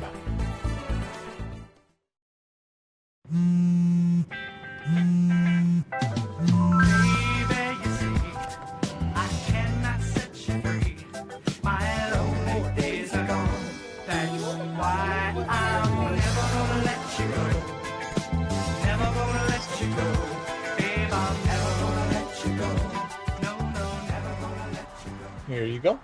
Thank you. Thank you.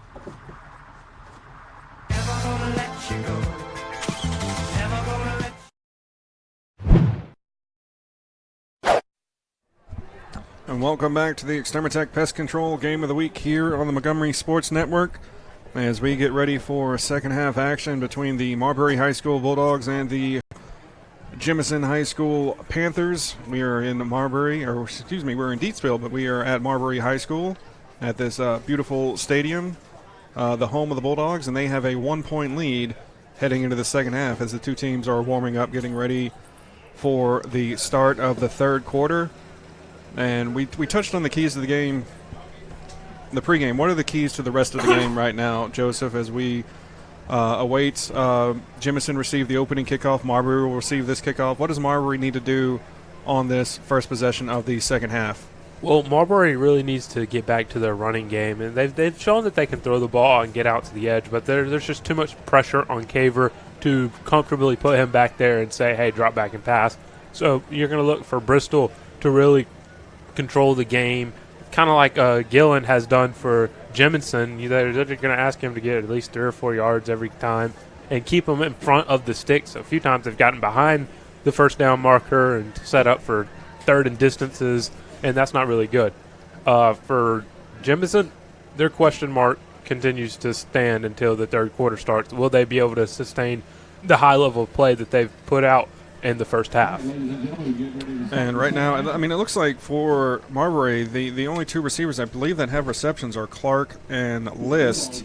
Has not been able to hit any of his other targets, but Clark and List have done a good job of catching the ball. There was one that Clark missed here on the 10-yard line on an out route that I think was either miscommunication between Clark or Clark forgot where he was on the field because he was on the left hash instead of in the center of the field, which can play a big difference, especially when you're throwing under pressure. You kind of go with muscle memory to where he thought he should have been, because the ball was on the hash or closer to the hash, and it looked like if he had thrown it a little bit longer that he would have been able to get a completion. And that was really the only miscue I feel in the second quarter for Marbury. As many miscues as they had in the first, and it really wasn't miscues, it was just Jemison imposing their will on offense in that first quarter. And I think you're right about this drive. I think it'd be good to get to Bristow and maybe set up some read option play action passes with Caver.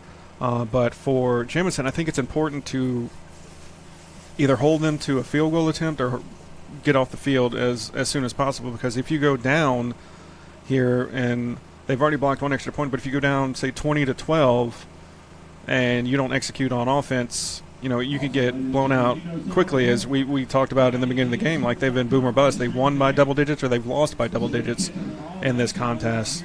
And so what do you expect to come out for Jemison once they get the ball from Marbury after this first possession? Well, I expect them to do exactly what they've been doing the whole game. Of course, whether their players will stay up to par at the level of play that they're playing at will be a question mark, because half of them, we've seen Baker on defense, we've seen Kevin on defense as well. It'll be whether they can sustain what they've been able to do. And you said they've been imposing their will with that option. Martin has done a really good job. He had the big 80-yard run to start the game, and then he's also been able to make the correct read. And a lot of the credit won't go to him, but when you're in that situation where, all right, do I hand, do I pitch, do I keep, that's three options that you have to make within a second. And he's done a very good job of doing that. And Jemison will come out to kick. Looks like Gilliland is bringing the tee out, and I just don't see 5'10", 165 pounds. He must be wearing big shoulder pads and a flak jacket. He looks like Mike Allstott out there, an old fullback for the Tampa Bay Buccaneers. And it's going to be back deep to receive is Bristow at the top of your screen. Number 3, Cedric Callaway at the bottom. They are standing at their own 20-yard line, and it's going to be a kickoff from the 40. Not a big leg from Gilliland, as he's going to go with a short pooch kick, and that's going to be covered up by List on the 35-yard line. So, again, we see the pooch kick. You know, if you go in knowing that's your strategy, that's not a bad play, because sometimes when you have up men like that aren't used to getting the ball, they forget that that's a live ball after 10 yards. And so sometimes you see a high kick or sometimes you see that little pooch kick, and if you know where it's going, you can possibly cover it up or, you know, just not give up a big play. And so they get the ball basically where they would if they kicked it out of bounds. Right. You know, trying to kick the ball as hard as he can. Yeah, and I think that's just a testament of how Coach Bradley trusts his defense. It's been doing a really good job, led by captain number 34, Ryan Harris, who's been around the ball that first quarter. Then they started kind of running away from him that second quarter when they had success. Shotgun formation. Caver pulls it out of the Billy. Bristow goes to List. List running in space. He's going to get past the defender and get all the way to the 50-yard line. Tyreek Archie on the tackle, and it'll be on the, we'll call it the Marbury 50-yard line. So a good first play to start the second half. Gain of 20 on the read option pass. As you mentioned, he pulled it out of the belly of Bristow, and he's getting the call from the sideline now as List runs back out. It's going to be a 4 wide receiver set. At the top of the screen will be Michael Rhodes. At the bottom will be Devin Clark. Looks like in the slot is Jarrell O'Neal as he goes in motion, and that's going to be illegal motion, I believe, on O'Neal. Yeah, it never really was set when the ball was snapped, and it's going to back them up.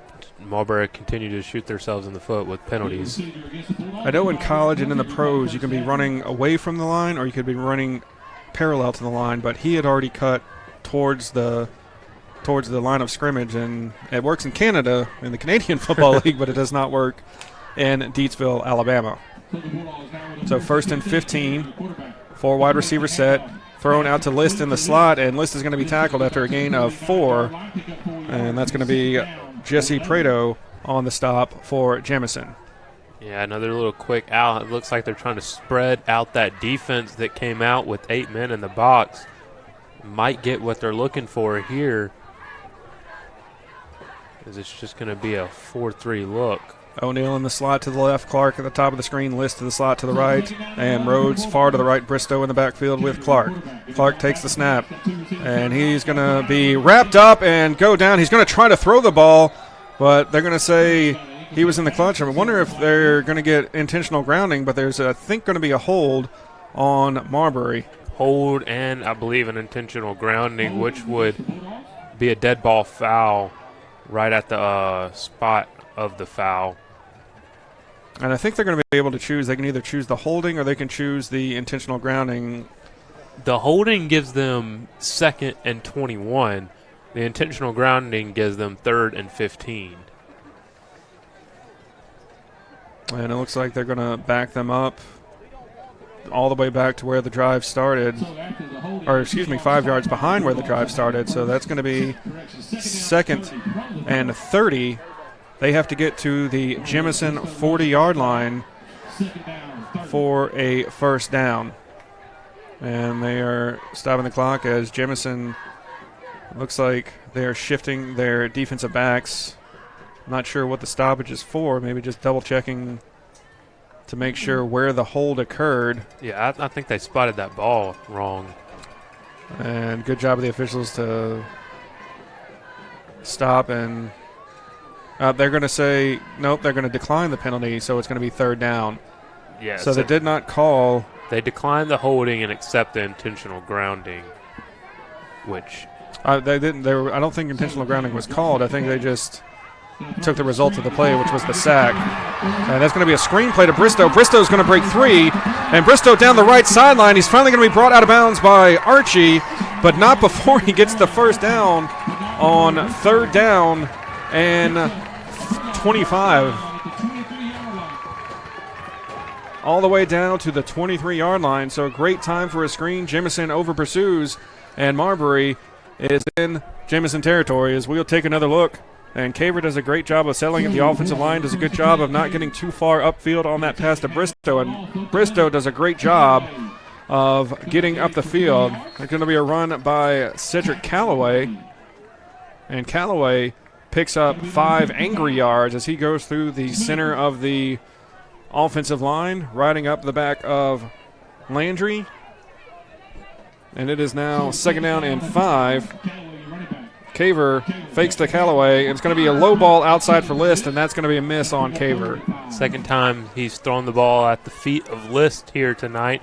Caver he's telling his center now to bring it down a little bit. He's really had trouble reeling in that snap. It's really throwing off the timing of a lot of these plays. And you run shotgun as much. You run the spread option out of shotgun. Sometimes it's in the back of your mind, where's the pass going to be, and you don't want to be thinking about that. He wants to be thinking about where his receivers are going to be and what he can expect, and he doesn't want to be thinking about, am I going to have to chase this ball? But, I mean, that time it was a little high, but it wasn't that bad of a snap, and Caver just missed on the route by List, and this is going to be another jet sweep going to the left. That's going to be Clark going to the outside. He's going to cut inside at the last second, and he's going to get into the end zone for the touchdown. Well, that's actually going to go down as a passing touchdown for Cavers. They're going to switch and just pop it to him, which counts as a pass. And they ran it earlier for a big play to actually jumpstart their offense. They run it here inside the red zone and get the touchdown. Good call there from Coach Wallace. And that's the 2nd touchdown of the night for Clark.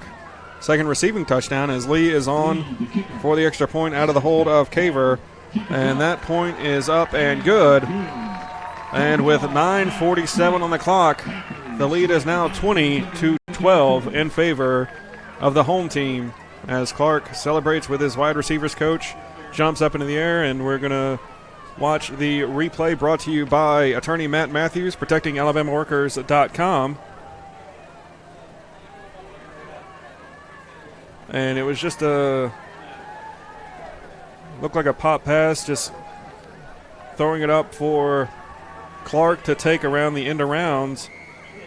And he'll run it in, and it was a great play call. He had great blocking on the left side. It looked like number 6, Michael Rhodes, and number 13, List, were up there blocking, as I think Jemison might have been keying on Bristow that time, as they might have been expecting the run, but that jet sweep / pop pass action has paid big dividends for Marbury in this game. As I mentioned, they did it in the first half to try to get their offense going, and this time they pushed their lead to 8 points with that play. So it's going to be Lee to kick off. High ball going to be taken by right at the 10-yard line. And he's going to finally get brought down at the 23-yard line. So good special teams coverage by Marbury. And it'll be 1st and 10 Jemison from their own 23. So Marbury comes out on the first drive of the third quarter firing, getting into the end zone. It'll be interesting to see how Jemison responds. Their first 2 drives went for touchdowns, and after that they kind of stalled out in that second quarter. See if they can get on the board in their first drive of the third quarter. Martin's going to actually come out in the shotgun, something he hasn't done a lot. I don't know if this is just trying to give a different look to what they've been doing, but you got to expect the read option here from Martin. 3 wide receivers to the left, and he'll hand off to Baker, but he'll be wrapped up in the backfield. He actually drops the ball, fumble on the play. It's going to be knocked out. Marbury's saying they have it, and they do.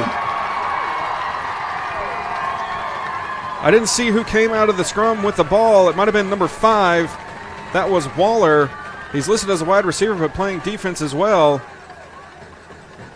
And Waller's being the one being congratulated, so I'm going to say it was Waller who came out with a fumble.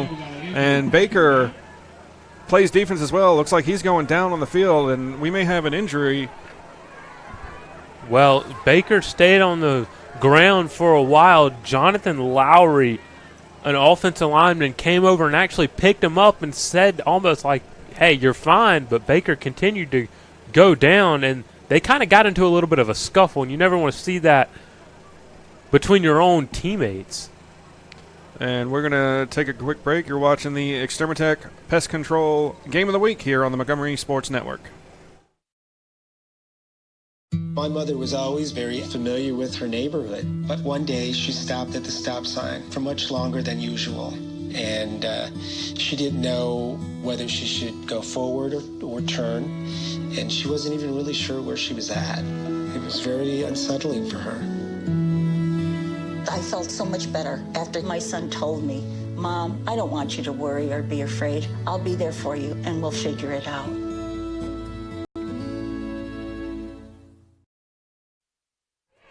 And Baker being helped off the field for Jemison. Brian Baker, junior running back. He is not able to put pressure on that left leg, and that I believe that was what was tackled when he was going down. I think Marbury wrapped up the leg, and someone popped it out as he was going down. But you don't want to see that any time of the game, but especially not after your opponent gets a big score and it's your first possession trying to answer.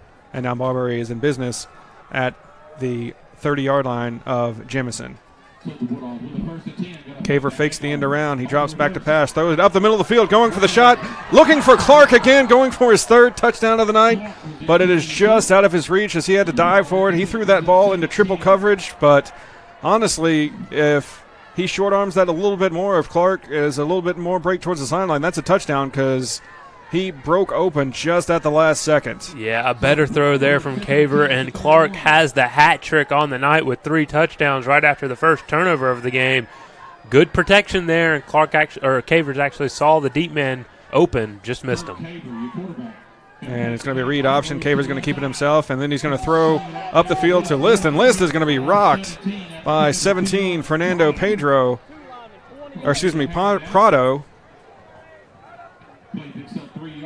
And it's going to be a gain of 3, but List took a bit of a shot on that one. Good tackle by Prado. Yeah, he's going to stay on the field, too, and kind of surprised. He, like you said, took a real big hit. I mean, it's a forward pass, but it's basically a long handoff on that play. And they're going to go into a 5-wide lineup. Caver in the backfield by himself. Jemison brings pressure. Good hold by the line, and Caver's going to have to run out to his right. and throw towards the end zone. He's got a man open and dropped in the end zone. He hit him in the chest. And that's going to be Rhodes with the drop. Well, Rhodes is going to have nightmares. He was behind the defense screaming for the ball. Caver saw him and delivered a good football right on the numbers, and Rhodes dropped it in the end zone. Oh, you want that one back badly. And he's listed as a defensive back, and I think we see why. Oh, wow, wow. But he and that was just a great play by Caver to avoid the pressure. The line did a good job, but with the 5 wide, there was nobody in the backfield for protection, and so Caver has to sprint out right, and then Rhodes drops it. 4th down, Marbury's going to go for it. It's going to be another throw on the run to the end zone. He's going to overthrow his intended receiver. And he was looking for Waller that time. Waller's got a touchdown pass tonight. He was looking for a touchdown catch, but just overthrown by Caver, and I really can't blame him on that one as he's rolling to his left with the pressure in his face. What a stand from the Jemison defense.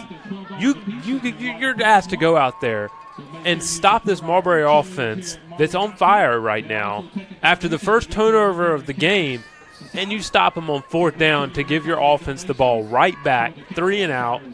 What a stand.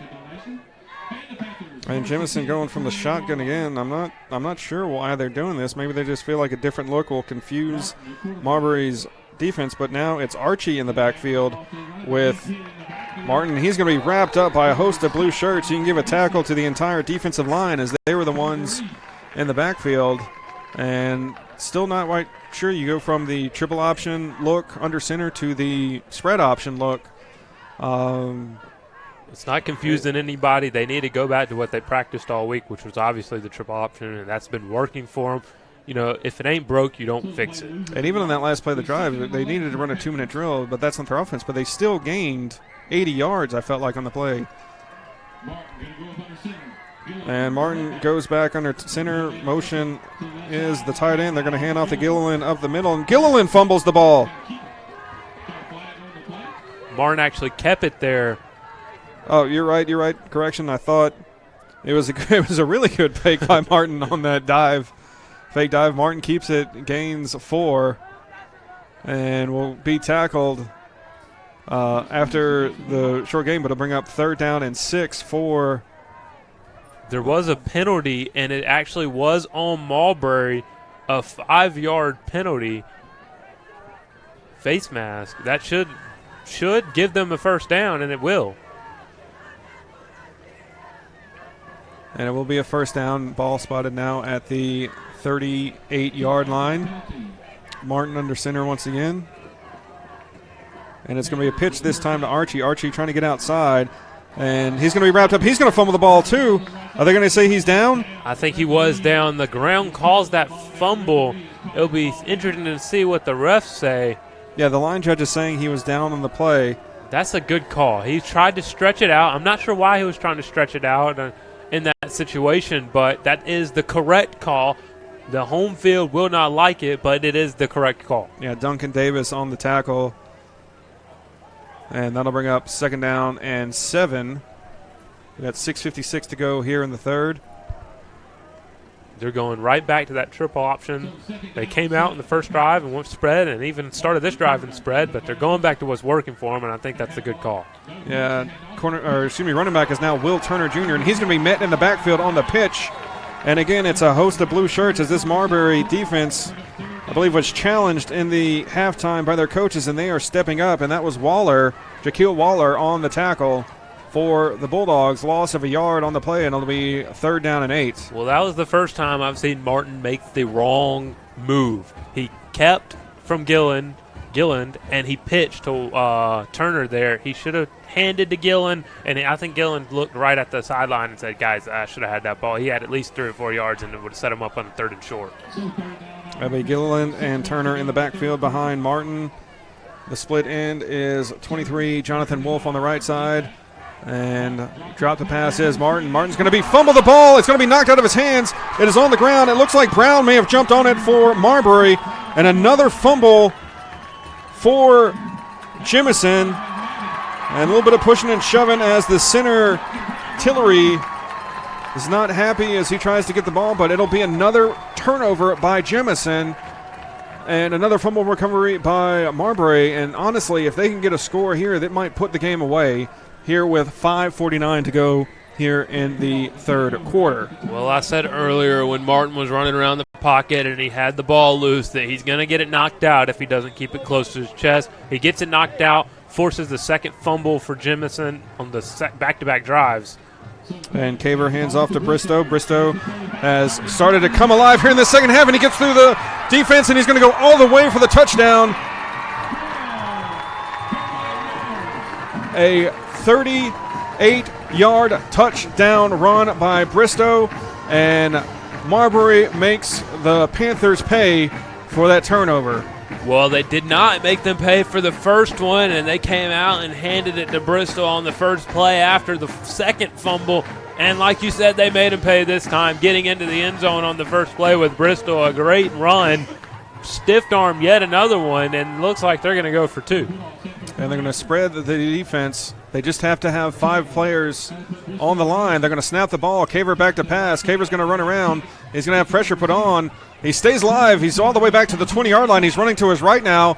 Jemison not able to catch up with him. And they're going to throw it across the body into the middle of the field in the end zone. And that's going to be List with the 2-point conversion catch. What a play from Caver. He ran to his left. He ran to his right. He ran backwards. He ran forwards. And he delivered a good ball to List, who was alone in the middle of the end zone for the 2-point play, putting Marbury up 28-12. And like you said, that score there kind of put this game out of reach for a Jemison offense that's struggling. And we're going to take another look at the long touchdown run by Bristow. The attorney Matt Matthews, protectingalabamaworkers.com, and it's a long run by Bristow, thing of beauty, as he is able to get through the line, and then you kind of saw his tight end was pushing him in the back saying, go, you've got nobody beside you, and he does the rest of the work. And then on that play by Caver, that goes down as a 3-yard pass after he ran about 40 yards back from the 20-yard line, throws it from the 20 into the back of the end zone, but it goes down as a 3-yard pass to List, and it's a 28-12 contest, 5:40 to go here in the third. And that last replay of Bristow's long touchdown run brought to you by attorney Matt Matthews and protectingalabamaworkers.com. So Marbury, after taking the initial shots from Jemison, it's been all Bulldog since the second quarter. Right, and Jemison's they came out trying to change their offense. They kind of went back to it. That's a live football. And that's going to be Wright taking it about the 15-yard line. Wright running into a host of blue shirts is able to squirt through, eventually tackled by Cedric Callaway. And nice return off of that little squib miscue by Jemison. He gets all the way out to the 32-yard line. And Martin and the Panther offense is going to come back out. Well, Martin and the Panther offense need to stick to what they practice and what they know best, and that's going to be the triple option. I know they're down by 28-12. That's 2-possession game. They need to stick to what they know, and that's running the football. Even if the time is not your friend, you need to run the football, and that's what you do best. And without their starting tailback, Baker, as they hand off to Gilliland, and Gilliland is going to be tackled after a short gain. And that was tackled by Pharrell Banks.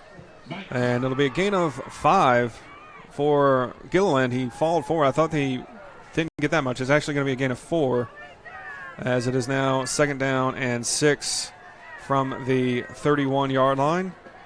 And like I said, I think they just need to feed Gilliland, maybe get Turner on the play, eventually let Martin run a little bit, because they just need to settle down and get their defense abreast. Martin under center, keeps it himself, going to his right. He's got Turner on his hip, and he's going to be knocked out of bounds by Callaway, but not before he gains the first down. It'll be 1st down and 10 from the 50-yard line. We'll call it the Jemison 50-yard line. It's good to see Martin out there making the correct reads after fumbling on the last drive. Kept it there. It's a good decision. Gets the first down, gets out of bounds, which is what they really need to start thinking about. I know everyone's thinking it's just the third quarter, but you're down 2 possessions and you run triple option. You need all the time that you need. Timothy Wyatt split out wide. Gilliland in the fullback position. It's going to be a fullback dive once again, and he's going to be tackled by 48 Timarius Williams, but not after a gain of 4 yards for Gilliland. And again, the offensive line is pushing or getting a good push on the defensive line of Marbury. And you have to wonder if Jemison doesn't come out in their triple option offense instead of trying to run the spread option with their first possession of the second half. Do they have that turnover, or do they have those miscues? I do not think. They're running with perfect execution right now. And Gilliland again gashes the Marbury defensive line. I'm as a football fan and knowing that Coach Bradley has really preached to his players that you've got to play for 4 quarters because half of y'all are playing on defense.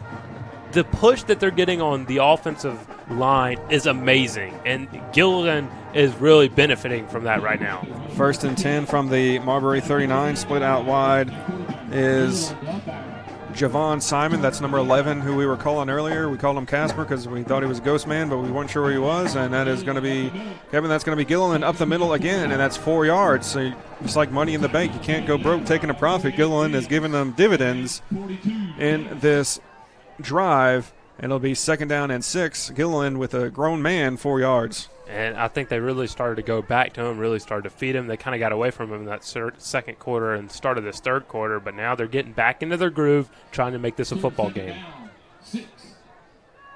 Martin hands off to Gilliland one more time, and he is dragging a host of players with him. You can give the tackle to Ingram and Waller, but you really should charge him a bus fare because he carried him about 4 yards. Yeah, and I was at the fair the other day, and rides were almost $1.50, and these players are just getting them for free. Gilliland is being very generous, letting these players ride for free as he still stays in the fullback position, Turner behind him.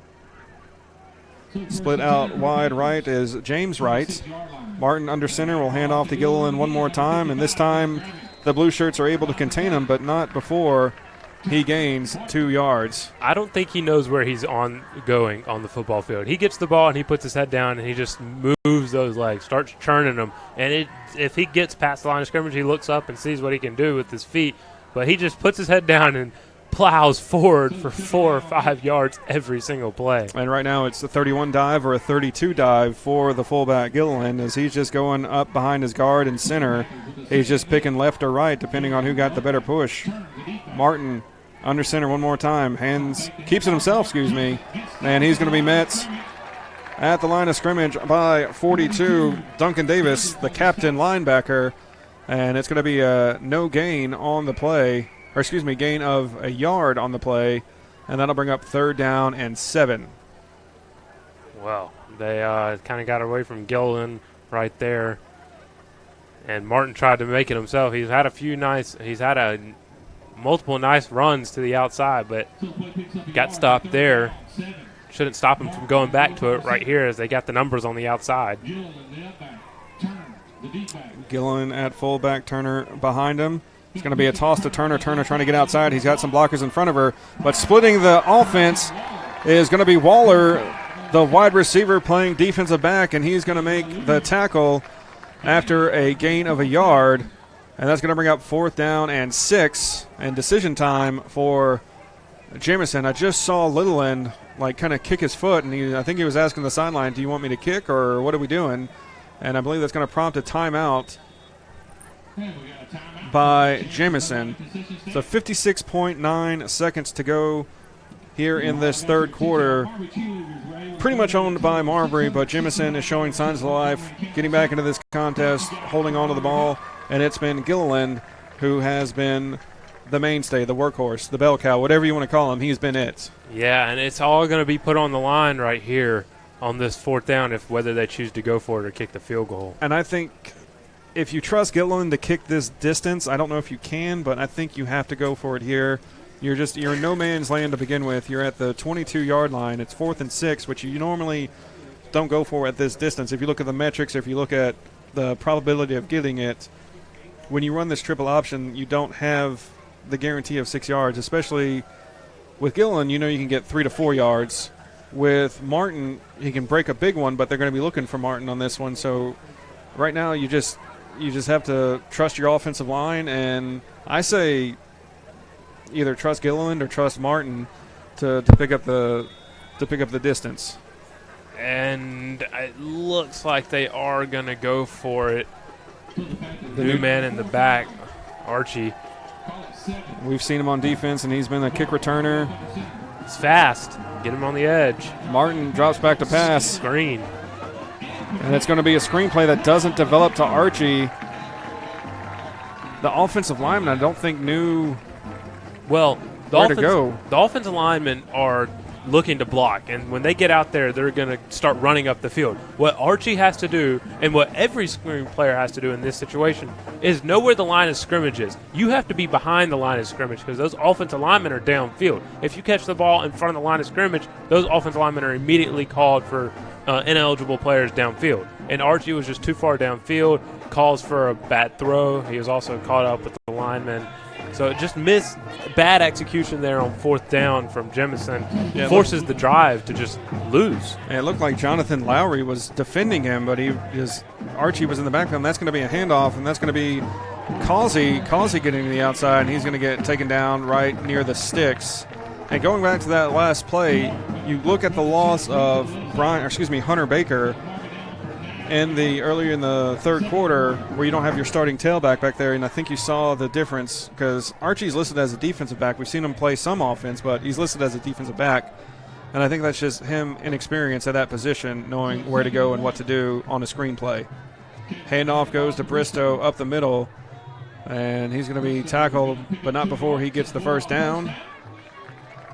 And tackled by number 50, Colin Tillery, and he's only 5'8", 230 pounds. He's built like a fire hydrant, but I would want him on my team any day, especially after the way he played in the first quarter at center. He's their starting center, and he's also a nose tackle, I believe, for the defense. And we're going to head to the fourth quarter. Marbury leads 28-12. You're watching the Extermatech Pest Control Game of the Week here on the Montgomery Sports Network. We'll be back with the fourth quarter. Extermatech Pest Control is a small, passionate, and powerful team. If you have bugs bugging you, join the Extermatech family and have peace of mind that comes from the expertise of a professional company and enjoy their personal service. Extermatech is locally owned and operated. They've been bugging the competition for over 15 years. Each and every customer is important to them. Customer service, their number one goal. Call Extermatech 334-209-4590. All right, Monroe, you ready? Monroe.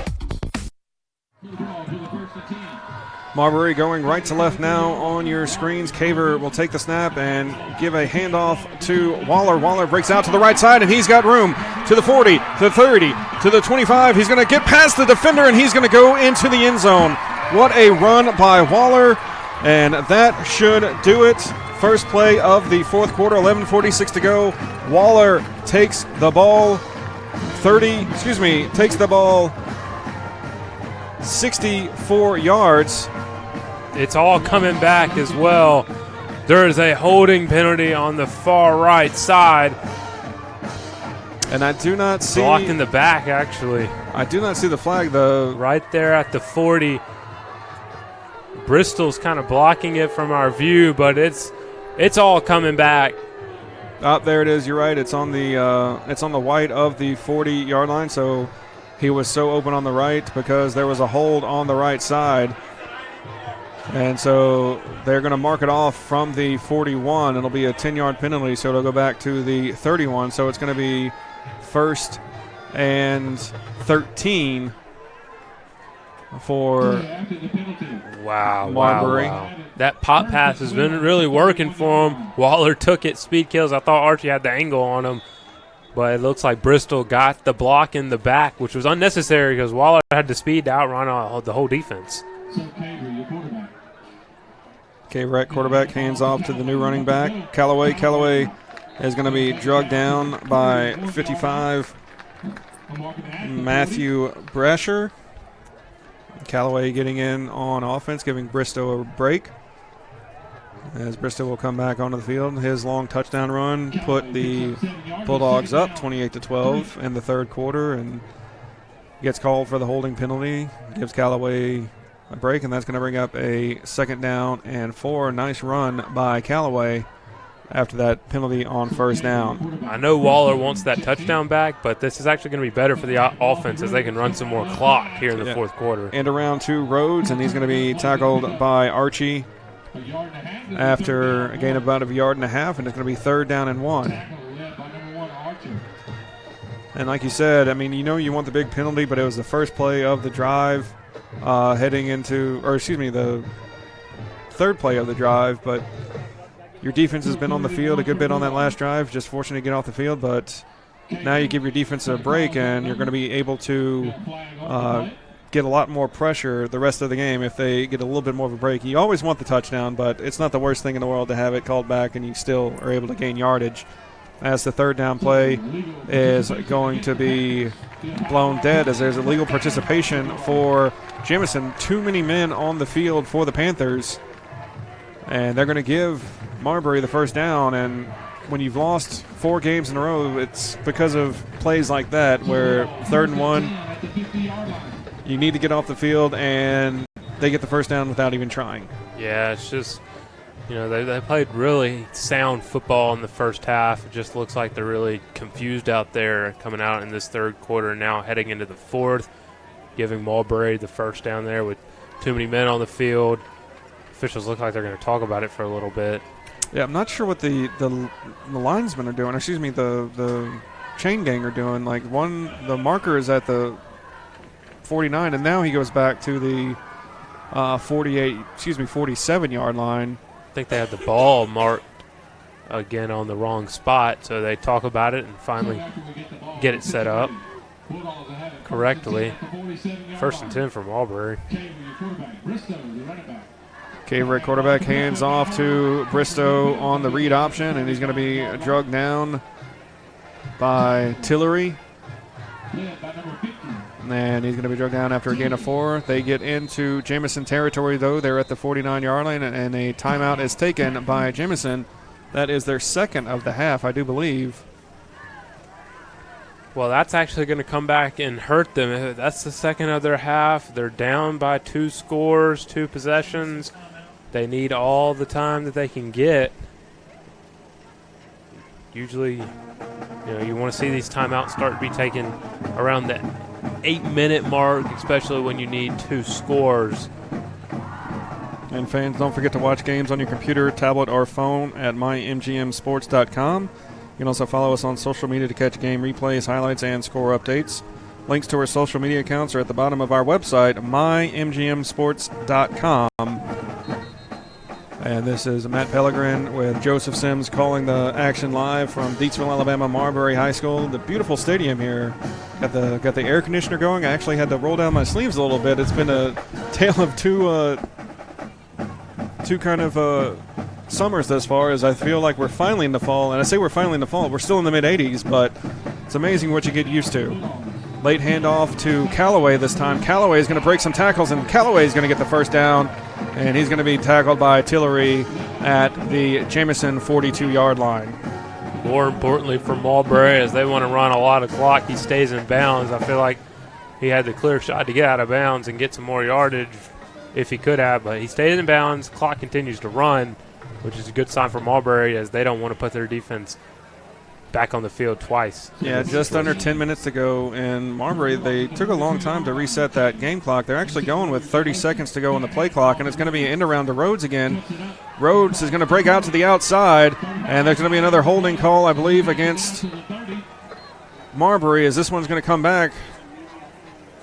Wow. Poor execution right there in the middle of the action.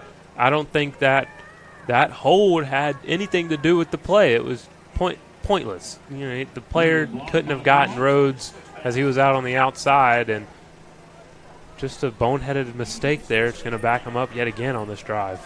And that's what happened. You have those plays that go wide, like you can start your initial block, but once a player goes by you and the defender turns, if you hold on to them, that's going to bring it back. So they're actually going to mark it from the 35-yard line. It's going to go back all the way to the 45-yard line. Well, it happened at the 45. Rhodes was past that point. after the play. So like you said, just a foolish play. It'd almost be better if the wide receiver took the defensive back and ran a route and take him out of the play that way instead of blocking initially on the end around. And so that's one thing Marbury's going to have to clean up, because they've had big plays negated by holding by their wide receivers. You love to see that effort by the wide receivers, especially at that position blocking, but they're not doing it correctly and they're getting called for it. O'Neal goes in motion. Caver back to pass. Looked like another screen play, but it's going to be a busted play as Caver just throws it away. And that was a smart play by Caver, as I think the offensive line and the running back were not on the same page, as it looked like a screen play that just didn't develop. Yeah, the offensive line went out to block for the screen, and there was no running back to throw the screen to. So a little miscommunication there. Caver tries to do his best to make something happen, just ends up throwing it out of bounds. That's a smart decision. And you've got a lead, and you're trying to get cute, and I don't see the point. You've been running with Bristow well, and this time it's going to be another end around. He's going to get through to Clark, and Clark's going to push down a defender as he's going out of bounds. And officially credited for the tackle will be Prado, but not before Clark gains the first down. And that time the receivers did a much better job of pushing the defenders back instead of holding him and releasing as soon as Clark went by. And you see the difference between that and the play before and the other end around where they didn't release and they got called for the penalty. So good adjustment by the wide receivers. And I say getting cute, like you don't really need to run trick plays here. Bristow shown he can run the ball. Caver's shown he can throw the ball. You can run sprint out option. You can run option with them. I feel like they're trying some end arounds and little trickeration, as it's called, when I don't believe they need to. And Caver's going to keep him himself. He's going to be tripped up. I think you can. He's a little mad at himself, as he had a shot at the end zone. If he stays on his feet there, it gets tripped up in the line of scrimmage, but it's actually going to work better for him. Yeah, I think you can credit Harris with that tackle, but again, I think it was just he caught the foot of Caver just barely, and Caver goes down after a gain of 3. Bristow in the backfield. Waller to the left of the formation. Clark at the top of the screen. List in the slot to the right of the formation. Shotgun, read option. Hands off to Bristow. Bristow looking to go wide. And Bristow's going to cut it inside.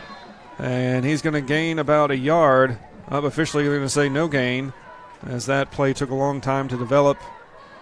And the ball is going to be spotted at the 23-yard line. And that's going to bring down 3rd down and 7 for the homestanding Bulldogs. Down to 7:56 on the clock. They lead by 16. Yeah, and they're going to look to get this first down and continue that clock to just keep moving. The clock is their friend right now.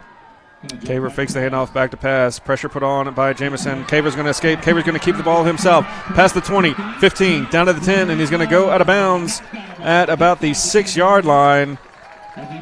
And that's probably the only thing he didn't do perfectly on that play, was he went out of bounds instead of going down beforehand, but he does not take the big hit by going out of bounds. And self-preservation a little bit. You got an angry Jemison team that might want to lay a lick on the quarterback, especially when he's a runner. But another big play by Caver. Yeah, interesting that they called a pass there, but ends up being a run. High snap taken, handed off to Callaway. Callaway stretches for the goal line, and he is in. And that is now your ball game.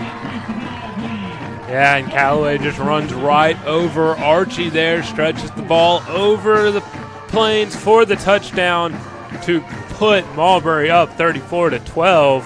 And we said earlier, after the big holding penalty on the initial touchdown from Waller on the jet sweep, that it would probably end up being a little bit of a better option for Marbury to just come back and run a lot more clock. And they do run a lot more clock and still get the 6 points on the board. And Lee on to attempt the extra point. Caver to hold. They went for 2 the last time up to get to 28. And now they're going to try the PAT for 35. Lee is up and good. And it is a 7:26 left on the clock, 35-12 advantage as we take another look at that touchdown run by Callaway. You see the motion to the right, the handoff inside goes to the left, and the stretch out by Callaway to get into the end zone and give his Bulldogs a 34-12 lead. That replay brought to you by attorney Matt Matthews, protectingalabamaworkers.com. That's Matt Matthews, protectingalabamaworkers.com replay. 7:26 on the clock, 35-12 lead, and you hear the fans yelling, "We want more, we want more." I don't know how much Marbury can give them besides their first quarterback, but ever since the end of the first quarter, it's been all Marbury. Yeah, and, Jemison hasn't scored since the first quarter. They had that great drive on their last possession, which eventually stalled out. The crowd continues to chant, "We want more." I don't know what more you want other than the big win that you're going to get. And I'm actually checking the roster right now to see if Moore is a player on the team that hasn't gone to the game yet. Like you have like in basketball, you have a player at the end of the bench that sometimes doesn't get in until victory time. But they may just want more points. This is a Region 3A game. And that ball will roll into the end zone for a touchback. The two teams are 7-2, so it looks like Marbury is going to take the series lead in this contest, and they are going to improve to 5-2 on the season, excuse me. And more importantly, going to move to 1-0 in Region 3. Right, and first. And we have incidents. The Marbury High School field, the sprinklers have come on in the end zone momentarily, and a short water break for the grass. It's been a hot summer. Even the grass needs water breaks during these games. And since the second quarter, the Marbury offense has worn out that end zone. I think this end zone on the right was jealous that they went to the end zone on the left this time. And it's going to be game. It's going to be a handoff up the middle, and that's going to be Archie on the carry from Martin. And stay healthy and hydrated. That goes for the end zone as well. And that's going to be a gain of 8 yards by Archie. Martin then working out of the shotgun once again. I'm not sure if they're just trying to give different looks or different film or just even practicing the spread option. Like they may be switching to it eventually. But, I mean, here we'll see how they perform. They're running 3 wide receivers now wide on the field. And it's going to be a handoff to Archie, and Archie's going to be met in the backfield by Duncan Davis. And Davis with the tackle for loss. It's going to be now 3rd and 4. So you're from 2nd and 2 to 3rd and 4, and a big play by the Marbury defense, who should be well rested on this drive. Yeah, they should be well rested. And you said you're a little confused about whether they're just trying to confuse them, as I am as well. I don't know. Martin seems like he can run the spread offense, but he runs it so well with the triple option. I don't know why they would continue to switch it up as they're back in the spread yet again.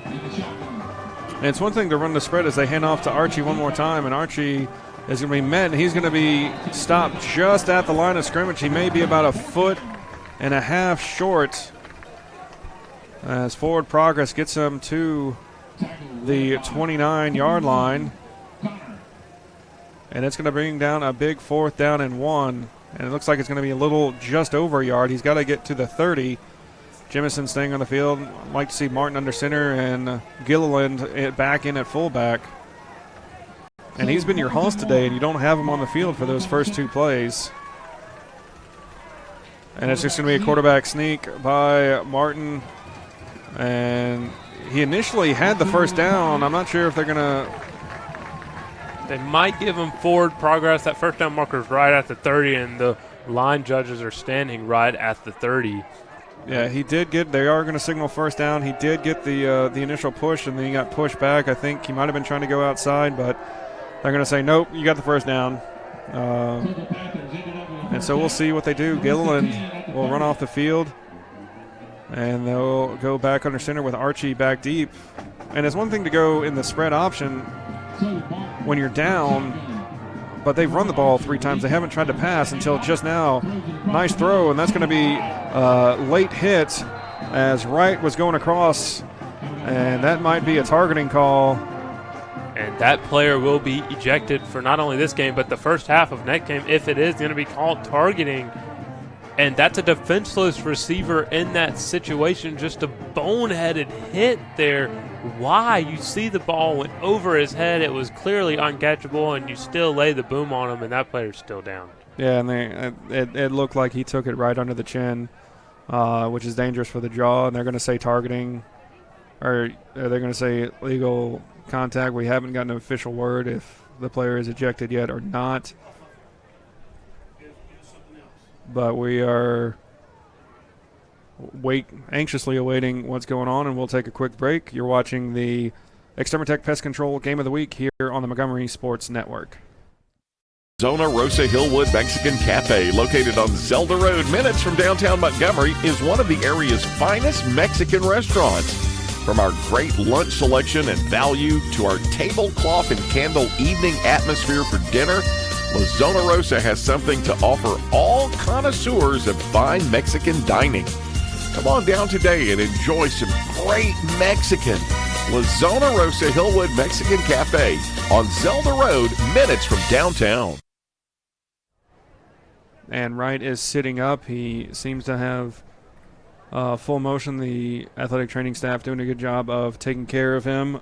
4:58 to go in the game. You hate to see that, especially in a game that's already decided. Just basically a cheap shot, it looked like, from the Marbury defender into the chin with the crown of the helmet to Wright, who's down on the field. Had some big plays, kick returning. He's done a good job of returning kicks. He's probably averaged about 7-8 yards a return, and he is still a little woozy as he's on the field getting ready to go. But after 12 points scored by Jemison, they look like they could be in control of this game. 35 unanswered points by the home team, Marbury High School. And a lot of that can be credited to Caver just keeping plays alive. And then also Clark and List at the wide receiver position, as Wright is able to get up and walk off under his own power. Yeah, and the question for Jemison was whether they would be able to sustain their high level of play. They really haven't. That question is clearly answered. Haven't scored since the first quarter. I think those guys playing both sides of the ball really got to them. They're really tired. The penalty is going to be marked off. They're going to have an opportunity to get the ball into the end zone, but obviously it won't matter in a game that's 35-12, under 5 minutes to go. And the clock starts, 15-yard penalty. Ball is at the 45-yard line of Marbury now. Martin from the shotgun takes the low snap, drops back to pass, and it's going to be picked off by Marbury. And the third turnover of the game for Jemison. Well, I mean, that's just – you see why Martin usually runs the ball or runs the triple option. He doesn't have a strong arm. And when you run a curl route on the outside, of course it was to the short side of the field. That's only about a 15-yard throw. But when you don't have that strong of an arm and they're playing man coverage, as soon as they see that receiver stop, Marbury immediately jumps on the football, creating the third turnover of the game, and that just might as well hang it up. They should be able to run the clock out from here with 3 or 4 first downs. Yeah, Cody Whitford on the interception, just undercut the receiver. It's going to be an end around, and it's going to be fumbled by 25 O'Neal. O'Neal was just running with it, and it just fell out of his hand, and it's going to go down as a loss of 6 on the play. That's just being careless. I mean, you have nobody around you. You're running to the outside, and you just drop the football? You've got to think that Coach Wallace is just going to be mad at that. That's careless football.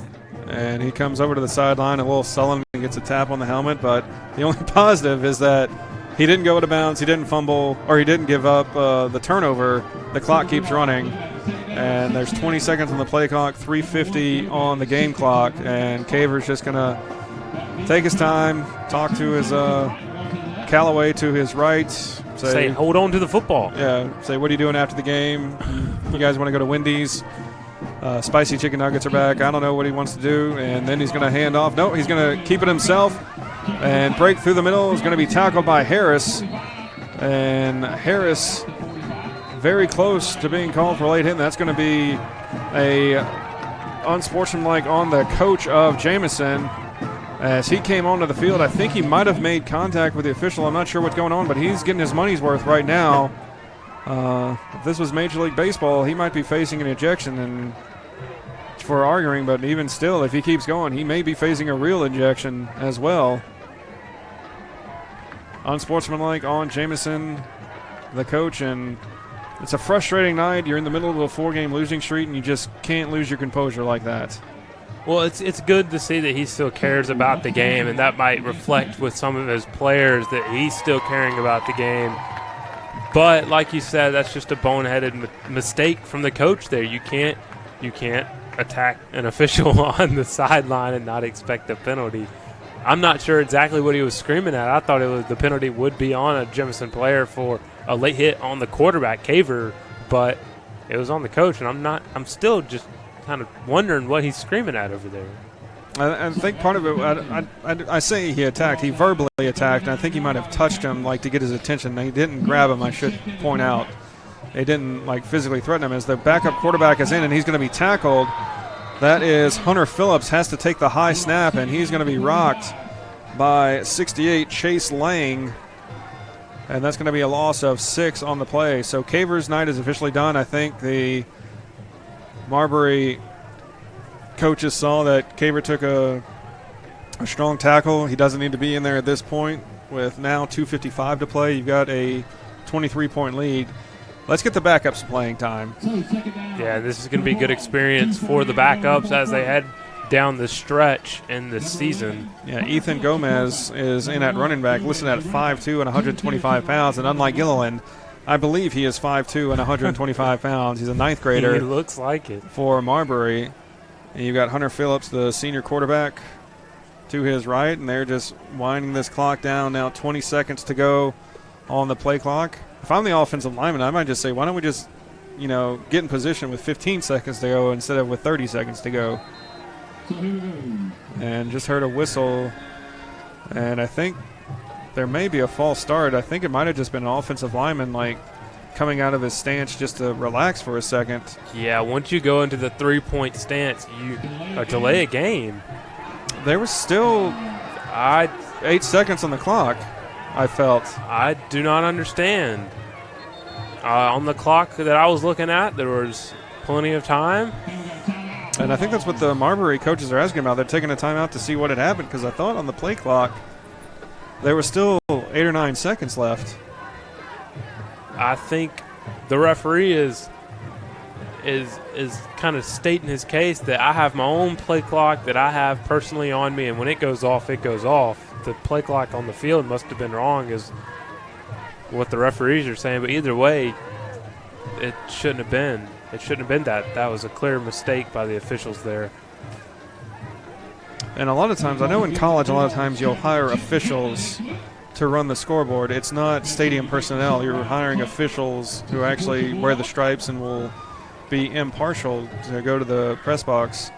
But I mean, that play clock started at 40 seconds, and I'm not sure if there was just a miscommunication or what, but I mean, Coach Wallace is still getting an explanation as to what happened, and I realize he's upset, but at this point you're up 23. You take the penalty. You want to have a few penalties as possible, but this is a penalty I think you just might let go and live to fight another day. Yeah, especially, I mean, even with the extra yardage, you can continue to run some clock, I guess. I'm still baffled by that. I'm not really all the way sure with it. And that's going to be a handoff to Gomez, and Gomez gains 5 on the play. And that'll bring up 3rd down, and let me count this off. 3rd down and 19 for Marbury. You can see the difference in having the backup offensive line and second string, third string players getting in there. Now there's 1:45 on the clock. There's 25 seconds on the play clock, we think. And Phillips is getting the call from the sideline again. If I'm the offensive lineman, I'm like, let's just get down at 10 seconds instead of 18 seconds. Phillips takes the snap high again. Gomez will take the handoff, and he'll be drugged down in the backfield by 44 Brent Averett. And Gomez looks like he can run around some people, but he's definitely not going to break tackles, I don't believe. Exactly that. about 5'10", 125 pounds. One arm could probably bring him down. It's interesting that they call his number to get him to the outside in this situation. They didn't block the end, so they just kind of expected for him to either get around him. So 4th down and 35 for Marbury, and they're going to take it all the way down to 43 seconds, less than a minute to go, and are going to call timeout with 37 seconds. The clock ran for another couple seconds, but 36.4 seconds left. Marbury takes a timeout, and they probably just wanted to take as much time off the clock as possible, just run their punt team out, and punt, and then a couple defensive stops, and the game is over. You have to wonder what Jemison's going to do. Do you want to run your offense here, or do you just concede the contest? I think you saw Coach Bradley over there screaming at the refs, really into it. He might try and go out there and run your offense, but then again, their offense is on the ground in the triple option, so that probably just runs the clock out in itself. And you've had a couple players. The only reason I bring that up is because you've had a couple players hurt in Wright and Baker, and those are a big part of your offenses and defense. And I think for the first time since the first time since the first quarter, we're going to see the punter on the field. That's 88, Dallas Osley. Have not called his name in quite a while. And Archie is back deep to receive. And that snap goes way over his head, and he's going to pick it up and try to run it himself, and he's going to be tackled at the 25-yard line. And there's going to be a personal foul on Harris. So we'll have to see if that was after the change of possession or if that's going to give Marbury a first down. A late tackle by Harris on Rhodes of Marbury. Well, any personal foul will be an automatic first down. I think they may be saying it was after the play was over, so the turnover offense will keep it? Yeah, the turnover on downs, Jemison offense will keep it. They'll just be moved from the 25-yard line to the 40-yard line, and that's just a frustration. A 4-game losing streak. You had a 12-0 lead, and you've given up 35 unanswered points.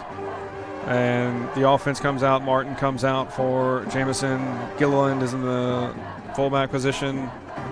And actually, it looks like Martin's going to be in the shotgun. They're waiting for the chains to come back from all the way from where they were on Jemison's side of the field.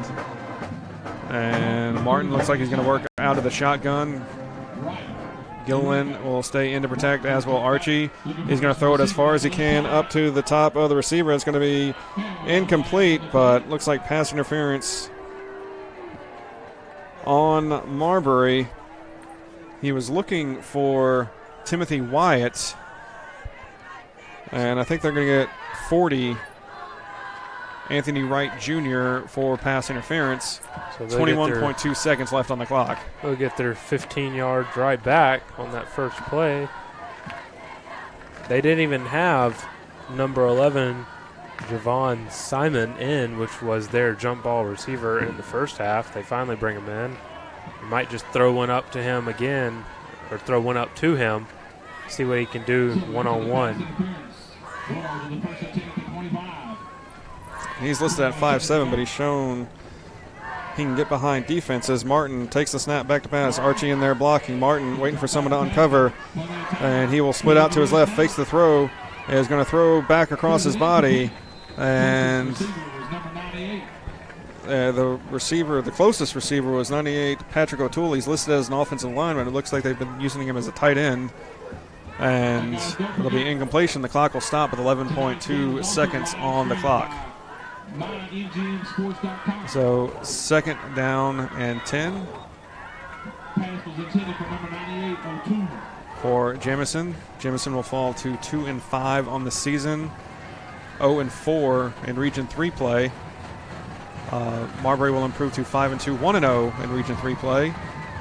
And we've had a little bit of everything this game as we start to feel the press box shake. The fans still into this contest as they are showing their home squad their appreciation for their efforts tonight. No, they've really played well. They knew what they were doing. Coach Wallace knew that if he got it into the second half of this game, that he would be able to basically just outplay the Jemison offense, especially on defense, and how tired they would be playing both sides of the ball. Marbury just stuck to what they did best. Caver really created a lot of big play opportunities with his legs. And I'm seeing a lot of cameras out. I think families are getting pictures of their kids that usually don't play to show that they actually have proof that they played it down, as Martin is being chased. He's going to get away, and he's going to be able to get out of bounds, and that could be another late hit. With 0 seconds on the clock, so there'll be another untimed down, but that's going to be a personal foul on Marbury. And number 48, Ty Williams, just, again, forgot where he was on the field. Took a shot at Martin as he was out of bounds and clearly out of bounds. So there'll be personal foul on Marbury, 15-yard penalty, and an untimed down. And part of me wonders if you're Jemison, do you just decline the play, get out without getting anybody else hurt? But Coach Bradley fighting to the end, got to show to his team that if he's willing to fight to the end, they need to fight to the end. And, I mean, they showed some positives in this game. They showed that their option can work. They just had a couple miscues, and it just kind of snowballed on them, Joseph. Yeah, they showed some promise there at the beginning, and, you know, the question coming into this drive was what would Coach Bradley do, whether he would just run the ball out or would he fight for the end zone. And it looks like that question will be answered, as he's going to fight for the end zone all the way till the untimed down. And Martin coming up out of center, and he'll just run up the middle. The defense kind of gave him a little bit of space in the prevent defense. And there's going to be a celebration in Deatsville tonight as the two teams are still kind of drawn back and forth. This handshake line should be interesting, as there was a lot of bad blood in this contest on the game. At this point, if you're the coaching staff, you want to let them know that stay safe, stay smart, don't get suspended for the next game. We're going to take a quick break, but we'll be back with the post-game show brought to you by Extermatech Pest Control. You're watching Marbury and Jemison on the Montgomery Sports Network. Extermatech Pest Control is a small, passionate, and powerful team. If you have bugs bugging you, join the Extermatech family and have peace of mind that comes from the expertise of a professional company, and enjoy their personal service. Extermatech is locally owned and operated. They've been bugging the competition for over 15 years. Each and every customer is important to them. Customer service, their #1 goal. Call Extermatech, 334-209-4590. If you're injured on the job, the law requires your employer to pay your medical expenses and cover your lost wages for any work-related injury. Employers and their insurers often try to deny workers' compensation claims or limit your benefits. Whether you're totally disabled and cannot work, or if you've suffered some impairment, attorney Matt Matthews has years of experience litigating.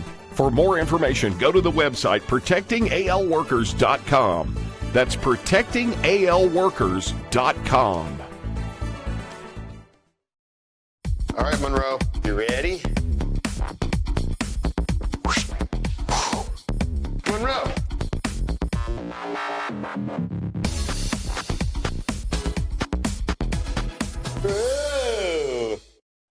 We're not your daddy's rock and roll station. 104.9, The Gump. Montgomery's alternative rock station. 104.9, The Gump. The only radio station in Montgomery playing new rock alternative. 104.9, The Gump. Montgomery's alternative rock station. 104.9, The Gump. And welcome back to the Extermatech Pest Control Game of the Week here on the Montgomery Sports Network. Marbury with a 35-12 drubbing of Jemison, and the home team will come over to celebrate with their fans. And just, what are your first thoughts after the game, Joseph? Well, you know, it just goes back to what we said at the beginning, whether Jemison would actually be able to hang tough with Marbury through 4 quarters. They played tough in that first quarter. Martin came out and got that big 80-yard run to start off the game. It really set the tone for Jemison. They played strong defense, got the 3-and-out against Caver in the offense, got the ball back, then went down there and scored again. And that would be the last time they scored in the football game in the first quarter, as Cavers and that offense really got started going into halftime with the 1-point lead, then coming back out and securing the dub. Controlling the clock was what we said at the beginning. That's exactly what they did in the third and fourth quarter. Waller almost got the hat trick with Clark and the touchdowns. A lot of penalties against Marbury, so they're going to have something to talk about. Coach Wallace will have something to talk about throughout this week. After the big region win, he'll talk about penalties. He'll talk about playing smart. So really a good win for Marbury heading into the home stretch of the season, and you'll look to see them continue to improve throughout the season. I really thought Caver had a great game at quarterback, really creating a lot of big play opportunities with his legs. And Caver was kind of the security blanket for the offense. When they needed something, he was the one who stepped up, especially after those high snaps, was able to make something out of nothing a lot of times. And just the way they responded, like you said, after they got punched in the mouth kind of to start the contest by Jemison to score 35 unanswered points. There's some things, like you said, they need to clean up. Jemison does as well. There'll be a lot they'll see on tape when they watch the tape back tomorrow. Whenever they watch it, that they're going to be like, man, we should have done this, should have done this if this doesn't happen. But you'll find 1,000 of those in every game. But I think for Jemison, you'll definitely see him from the second quarter on. Right. Well, we'd like to thank you for joining us on the Montgomery Sports Network this week. Marbury wins the contest 35-12. At this time, I'd like to thank our corporate sponsors one more time. Without them, we could not do this, could not bring you this live local action of high school football in the River region. First off, we'd like to thank our title sponsor, Extermitech Pest Control. Locally owned and operated, Extermitech Pest Control is a small, passionate, and powerful team voted best in Montgomery. If you have bugs bugging you, call Extermitech. They have been bugging the competition for over 15 years. You can reach them at 334-209-4590. Attorney Matt Matthews of ProtectingAlabamaWorkers.com. Workers' compensation attorney Matt Matthews has many years of experience litigating workers' compensation cases in Alabama. If you are hurt on the job, he can help get you the benefit you deserve. Visit ProtectingAlabamaWorkers.com or call 334-721-4878. Hank Williams Museum is located at 118 Commerce Street. This 6,000 square foot museum, as you mentioned, is located at 118 Commerce Street. You can take a step back in time and learn about the musical history and life of a Montgomery man who is known as the legendary singer-songwriter Hank Williams. Browse the large gift shop, and groups are always welcome. Chris's Famous Hot Dogs. They are celebrating 102 years in business in the capital city. Located just steps from the state capitol at 138 Dexter Avenue, Chris caters. Have Chris's Hot Dogs at your next meeting or event. Chris's Famous Hot Dogs. Taste the tradition. Call orders in advance at 334-265-6850. We'd also like to thank Mid-State Burglar Bars and Ironworks. Been open since 1985 and serve Montgomery and the surrounding counties. Make sure to contact them at 334-313-9015. Also, La Zona Rosa Mexican Cafe, located at 2838 Zelda Road, minutes from downtown. One of Montgomery's finest Mexican restaurants. Open Monday through Saturday. Make sure to contact them at 334-274-1153. And Delta Printing and Sign Company, opened in 1979 and is still local and family-owned as a second-generation business. They have stayed true to their roots. Quality product at a competitive price is their slogan, no matter what it is. When you need signs, printing, direct mail, let Delta do it. Call 334-271-COPY. And our medium partner, the stations of Blue Water Broadcasting, News Talk 93.1, Kiss FM 97.9 Jams, Bama Country 98.9, Yo 100.5, Classic Country The Possum 104.9 The Gump, and 107.1 The Vault. They're local folks helping local businesses. Call them today and let them help your business at 334-244-0961. And special thanks to Mac the Camera Guy for all your photo booth needs. Call Mac the Camera Guy. You can find him online at macthecameraguy.com. Our executive producer is Stephanie House. Our director is Tommy House. Technical director and replay operator is Stephen Mock. Graphics operator is Ron Simpson. On camera, we have Nathaniel McCall. And in the broadcast booth, you have Joseph Sims and Matt Pellegrin, bringing you all the action here from Marbury High School. We are signing off from Deatsville, where Marbury wins over Jemison by the final of 35-12. Make sure to tune in to our social media channels for highlights from tonight's contest. Good night, everyone.